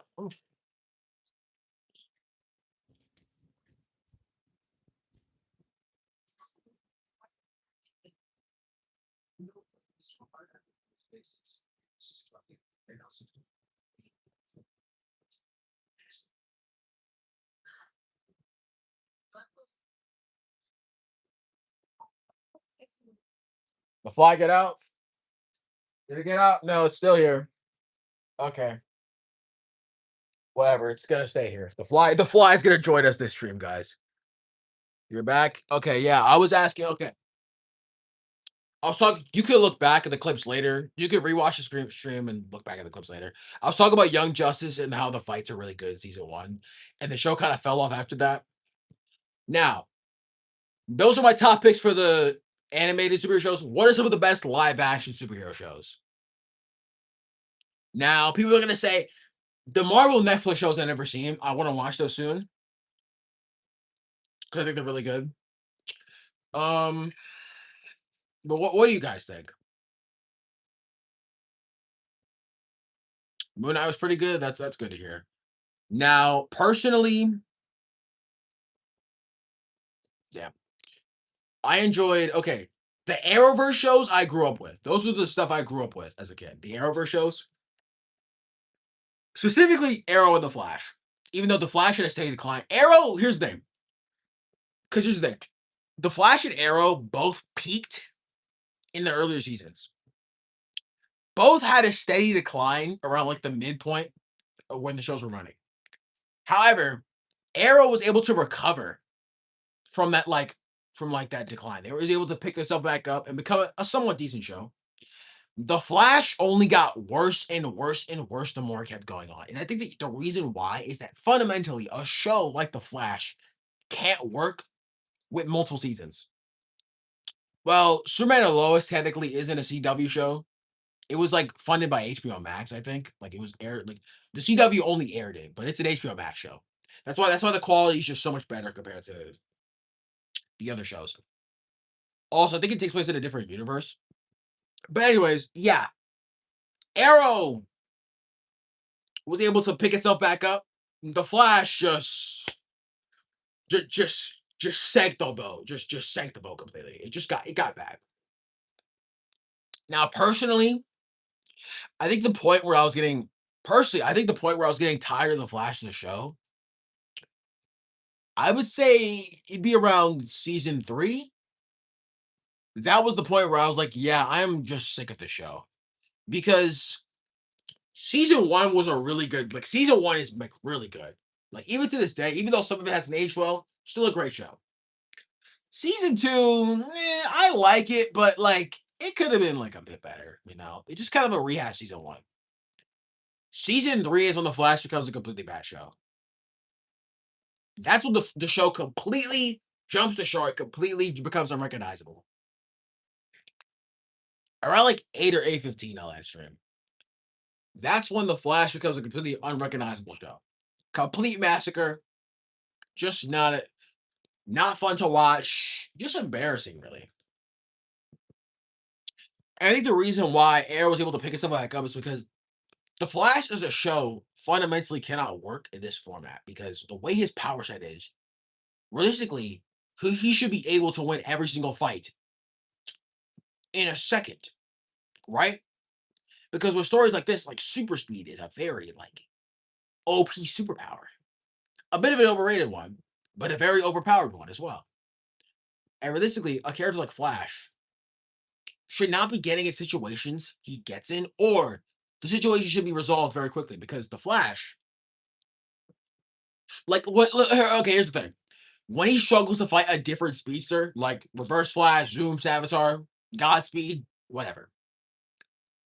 But when you're struggling against people who have like a regular gut, like is one of Flash's biggest villains is a guy with an ice gun.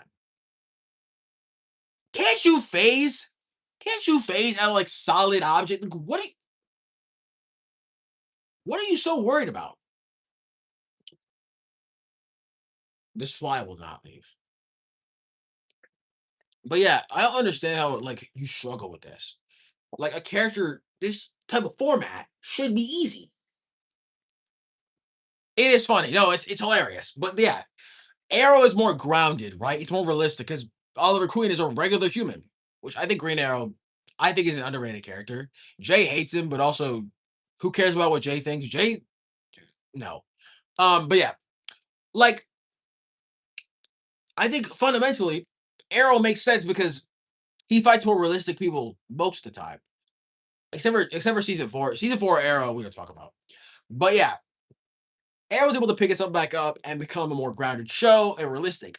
When the Flash is this more wacky verse with characters with superpowers, and it gets boring after a while, right? Because season three. So okay, for those who don't know, at the end of season two, for some reason, Flash goes back to save his mom, which I don't know why he does that. Because at the end of season one, he made sure, okay, I cannot mess with the timeline. Then he does the same thing. He basically messes with the timeline in season two, whatever. And basically, it was a setup for the Flashpoint story, which is a very popular story in the comics. Which, by the way, the Flashpoint Paradox, that animated movie, is like the best, one of the best movies I've ever seen. Okay, so that was the setup for season three. So in season three, we get one episode about Flashpoint. One. Barry just undoes it by the end of the episode. Then it's back to business as usual. Okay. They could have done at least like the first like 8 or 9 episodes on Flash. Like do at least like half a season on Flashpoint. Bro, this is like when, bro, this is like a CW. So this is like 20 plus episodes a season. Like the thing is like 22, 23 episodes a season. He undoes it in episode one. Like at the end of episode one, he just undoes it.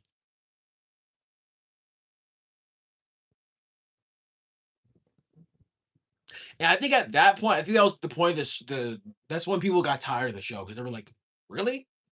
You can just undo it that fast? Like all they talk about is the consequences of Flashpoint and what happens and how it changes and alters the timeline. But the Flashpoint is only made to just like retcon inconsistencies or just get rid of plot holes. I'm at 20%. Only to just explain plot holes that happen. Like things that feel unusual, they say, oh yeah, Flashpoint. Like, bro, makes no sense. It may like they just undo it, and it's like, who even cares anymore? And also, it kind of makes Barry look like a dumbass because the main villain, Savitar, was literally created because of Flashpoint. So it's like you basically doomed all your friends. You basically caused all of this. Essentially, the main villain of season three, Savitar, who's also an evil clone of Barry, was basically made because of Flashpoint. Like Like it makes no sense. Like, dude, Barry is a genius scientist. Like, for somebody who's known to be a genius, you're you're pretty dim-witted, don't you think? Like, you make a lot of remedial life choices, bro. Like, it makes no sense. I don't understand. Also, the writing just gets worse and worse throughout the seasons because, okay, at the end of season three, after Barry defeats Savitar, because he altered with the timeline too much, the entire Earth is gonna get destroyed. But the Speed Force needs a host so that the Earth can be balanced and that it can be restored, like it can remain intact. So Barry basically says, "Yeah, I have to go in, or the Earth's going to be destroyed." And Iris is like, "Okay, I completely understand. I want you to keep this in mind. Keep that in mind that the Earth is going to get destroyed if Barry does not go in this portal." So about 6 months later, and Wally and Cisco are struggling with regular thugs, and Joe of all people has to save them. Which okay, now Cisco, episode one of season four. he figures out a way to get Barry back. And for some reason, Iris is angry at Cisco because he's like, well, we don't need him back. He decided to abandon us. Buddy, the Earth was like, the Earth was gonna get blown. What do you mean abandoned? The Earth was gonna get destroyed if he didn't come back, if he didn't go in the portal. It's like, what do you mean abandoned? It's like, bro, the Iris frustrates, especially in season 4. Like, I never liked her that much in the show, but I think when it got to like season 3, that's when I really like got like, Joe, this person really angers me. And season 4, it's worse because, bro, that's what I'm saying. Like, what is he talking? What do you mean? A band? Like, what? Huh? So guess what? During halfway through episode 1, Barry comes back. Yeah, he comes back, but his mind is messed up. He can't think clearly because Speed Force time works differently from real life time. So he's experiencing all these events at once. And basically, by the end of the by basically by like the last 10 minutes of the episode, his mind becomes normal again and he's able to save Iris. And he becomes completely normal by the end of episode 1. And I want to remind you, Barry becomes insanely OP in season 4 to the point where he shouldn't struggle. He becomes way faster. By the way, when he's running, when he is running for the first time in months, while he's like, I've never gone that fast, and Cisco's like, no one has. Meaning, realistically, he'll be faster than Dawn, Zoom, Savitar, and everyone else. And every other speedster up to that point. So why is he still struggling with regular thugs? Why is he still struggling with people with cold guns? Make it make sense. Also, Iris again. So there's these episodes where Barry and Iris are in therapy. It's the corniest thing ever. It's the most CW drama ever. And Iris starts talking about some. You left me, Barry, just standing there. You left me just to be alone. Woman, the Earth was going to blow up. What do you mean? What are you talking about? There would have been no Earth. You wouldn't be alone. Period. You would be dead. That's what I'm saying. You would be dead if you. All right, all right, bro. Like you wouldn't. You wouldn't be alive to experience any of it if it wasn't for Barry. Like, what do you mean, bro?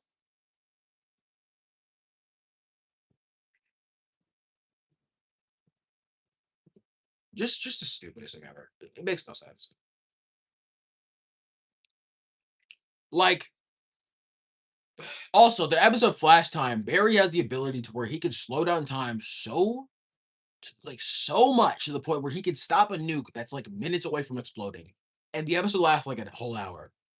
With this new ability, he realistically shouldn't lose at all. Right? He shouldn't lose at all. Also, in later seasons of the show, we see that he's so fast, he can enter a black hole and come out of it immediately. It makes no sense. With that logic in mind, he shouldn't lose anything. Yet he loses to regular jobber bubs. Bro, the Flash in the CW shows a fraud. I'm sorry. Like he's the most inconsistent. Like when I say I don't like the Flash, I mean the Flash from like the TV show. The Flash in the comic, Barry Allen in the comics is goated. Barry Allen, Wally West, those two Flashes are amazing. This Fly will not go away. Just amazing. But yeah, I don't like I don't really like the TV show Flash. I was fine with Ezra Miller's Flash. Like he seemed whatever, and then he did that weird thing where and then he like kidnapped the kid. And I was like, okay, bro. Like he's not mentally sound to be playing anything. But yeah.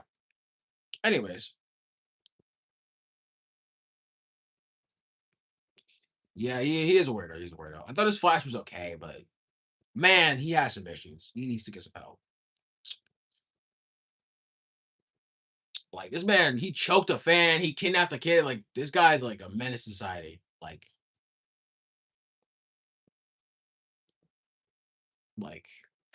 it's bad. Like Grant Gustin is a great Flash. I do think he's a great actor. I think I love his Flash. It's just that the writing of the show is awful.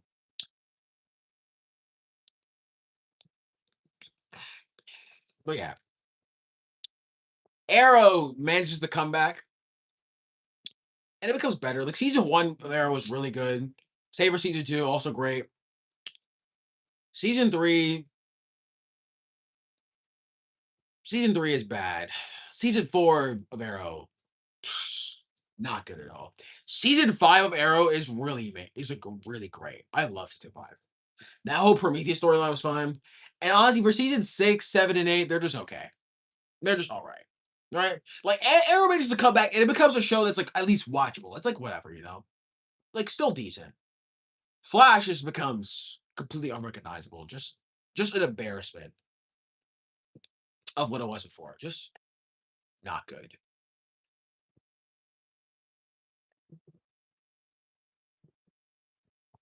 Like season three was the point where I just became completely disinterested in the Flash. A lot of fans think season four was when the show got bad, but personally, I think it was season three.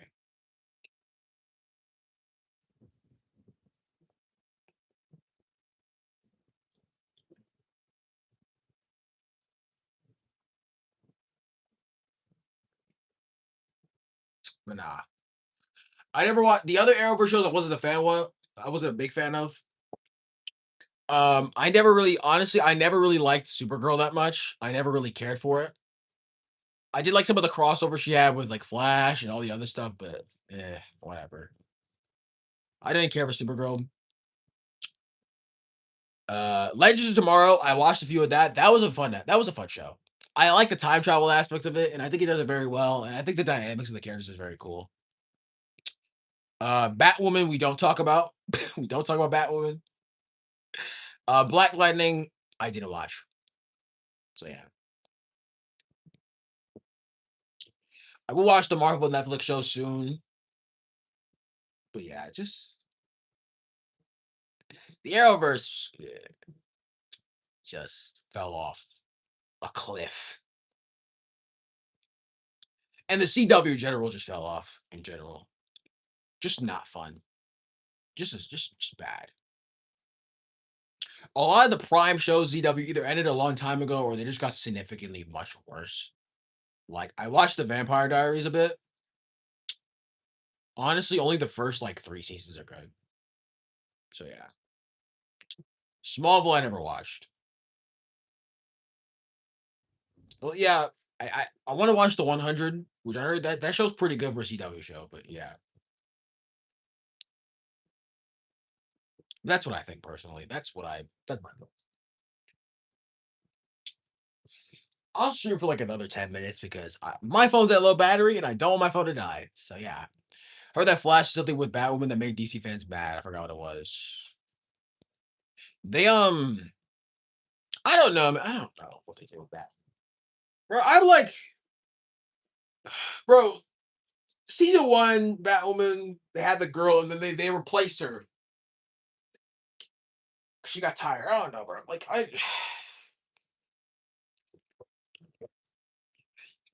I'm not too sure. Batwoman could have been a great show. Actually, no, because no, okay. It was probably too far. I don't care. But yeah, Batwoman, no, just no. Not a fan of it. But yeah, I did like, yeah, but Arrow was good and Flash in its prime, season one was good. Was my favorite Sonic level in general? I mean, there's a lot of levels I like. I mean, I'm trying to think of all the games. A lot of the levels I do like Emerald Coast, Windy Valley, Let's Adventure One. Adventure 2, City Escape, and Final Rush were very great. Heroes, I did like the casino levels, and I did like that one frog battling force level. Oh six, I did enjoy Kingdom Valley with Sonic and Wave of Ocean with Blaze. Unleashed, pretty much any level that isn't Shamar. Colors, I enjoyed Aquarium Park. Generations, I loved Crisis City. And Sky Sanctuary, low key. For Monotonic. Oh, and for Classic Sonic, I'd say I did enjoy Speed Highway and Seaside Hill was really good. And Frontiers, all the levels were terrible. Notice I skipped Lost World and Forest is good. I don't care. Palm Tree Panic, Rooftop. Palm Tree Panic was a good one. Rooftop Run, Planet Wisp, and Emerald Hill. I liked Planet Wisp in the OG colors. I thought was okay. Only in colors though. Generations Planet Wisp is terrible. Both classic and modern aren't good, but classic is way worse than modern. Like way worse. It's not even close.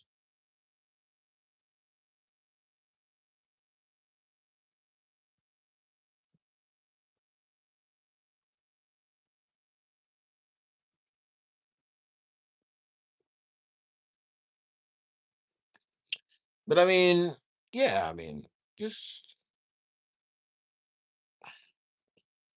personally wasn't a huge fan of the, of like how a lot of the modern levels were. Most Sonic games are carried by the music. I wouldn't say most. A few are, but not most. Like a lot of Sonic games have amazing, like most of them have amazing music, but I would say carried. Like the classic games have like the classic games, adventure games, Heroes, Unleashed, Colors, Gens, all are great games on their own. All have amazing music. Oh six is carried by the music. It is. In fact, I think the soundtrack is the only reason why people even remember that game. R Sonic R, yeah, Sonic R. Forces, I don't remember a single song on Sonic Forces. Fist Bump is alright. Infinite's theme is also alright, I guess. Lost World has a great soundtrack, but that game is very boring. To be fair, I didn't play the Wii U version. I played the 3DS version. You know, the one level where like the Frozen Factory Act 3. I heard the Wii U version. I might play Lost World. Lost World.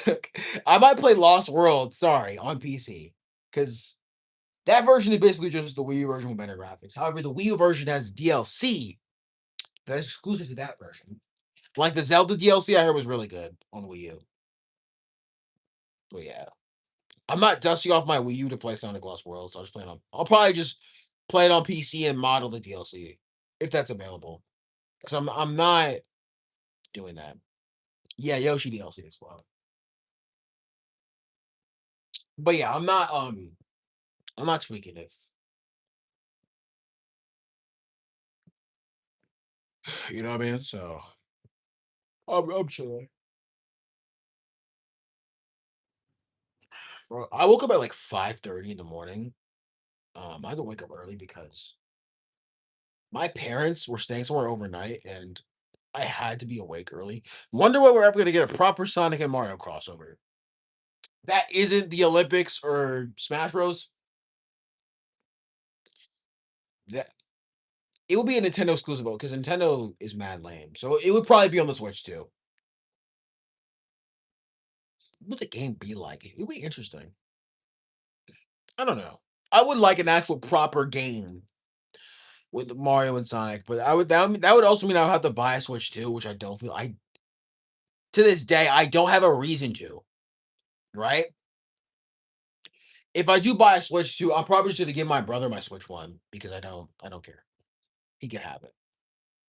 My original Switch. My original Switch, he can have it. Cause I heard some Switch games like can't be played on Switch too. Some of them. Can you play Smash Ultimate on the Switch too? Like can you like can you like put a Switch copy of Smash Ultimate in the Switch too. If no, then that's dumb.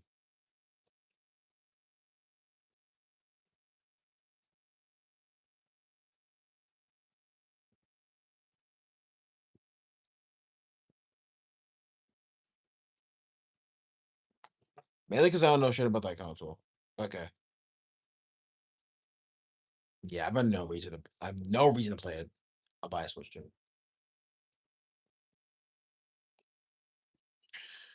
But yeah, Street Fighter was on Switch too as well. Not Switch 2, but Switch the OG Switch. Where's the Switch? No, it's OG Switch. They also ported Sparking Zero to Switch, which no one cares, bro. Like I'll live. Who even plays Sparking Zero anymore? That game fell off like crazy. Right. Like does Sparking Zero even have crossplay? I'm gonna look it up at the stream. I'm gonna stop streaming in like a few minutes because I'm getting tired, like physically. You can see my eyes, and there's bags under my eyes. You can see, like, I'm physically, I cannot be like. Have anything about Sparking Zero in a minute. Y'all, are you gonna buy Xenoverse 3? I'm not, but are you gonna buy it?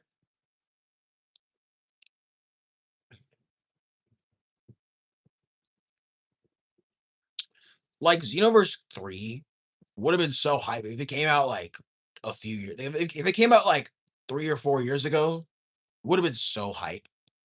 But no, bro, it's too late. For Tok oh, yeah. I'm saving up for Invincible Versus, bro. That game looks fun. Invincible Versus. I'm gonna main Conquest. If they add DLC, they should add Thrag. I'm assuming. It, I'm assuming Thrag isn't in the base game because I haven't seen anything. This fly is still here. Sorry. I'm assuming they haven't added Thrag yet.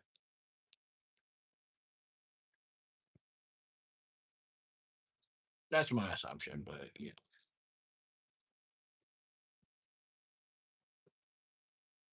Oh wait, like 4. Oh, that's probably end in like 2 minutes. But yeah, make the assumption that Thrag's not in the game.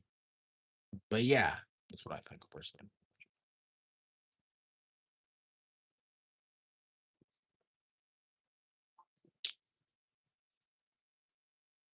All right, well, I'm gonna end stream now because hope that Sonic game will be good. Yes, they should do like make an actual good game that isn't like just not. Don't make it Frontiers. Don't make it Frontiers. Also, don't make it another Bruce game either because we're tired of that. But just make it its own original playstyle. But like I was saying, next stream, hopefully if Zaki's here, I will do that quiz. That Sonic quiz. I will do it if Zaki's here. Watch him join last minute. Uh, but yeah. Anyways, I'm in stream now. It's been fun. This stream was a bit shorter, but I also have stuff to do, and I wanted to see who wins the finals. If the Knicks win this game, that'd be crazy. Yeah, he's not here. I don't know what he's doing, but yeah. I think he's like asleep now. I don't know, but anyways, this was fun. I enjoy talking to y'all once again. Love these streams. Thank y'all for coming out. Like I said in the beginning, happy Men's Mental Health Month. Uh, yeah, I might make a video about that soon, but yes. I will see you guys in the next stream. I will talk to y'all next Friday. Next Friday at 5 p.m. I will do a stream next Friday. So I couldn't do it. I did it just this Saturday. But yeah, see you guys. Take care and goodbye.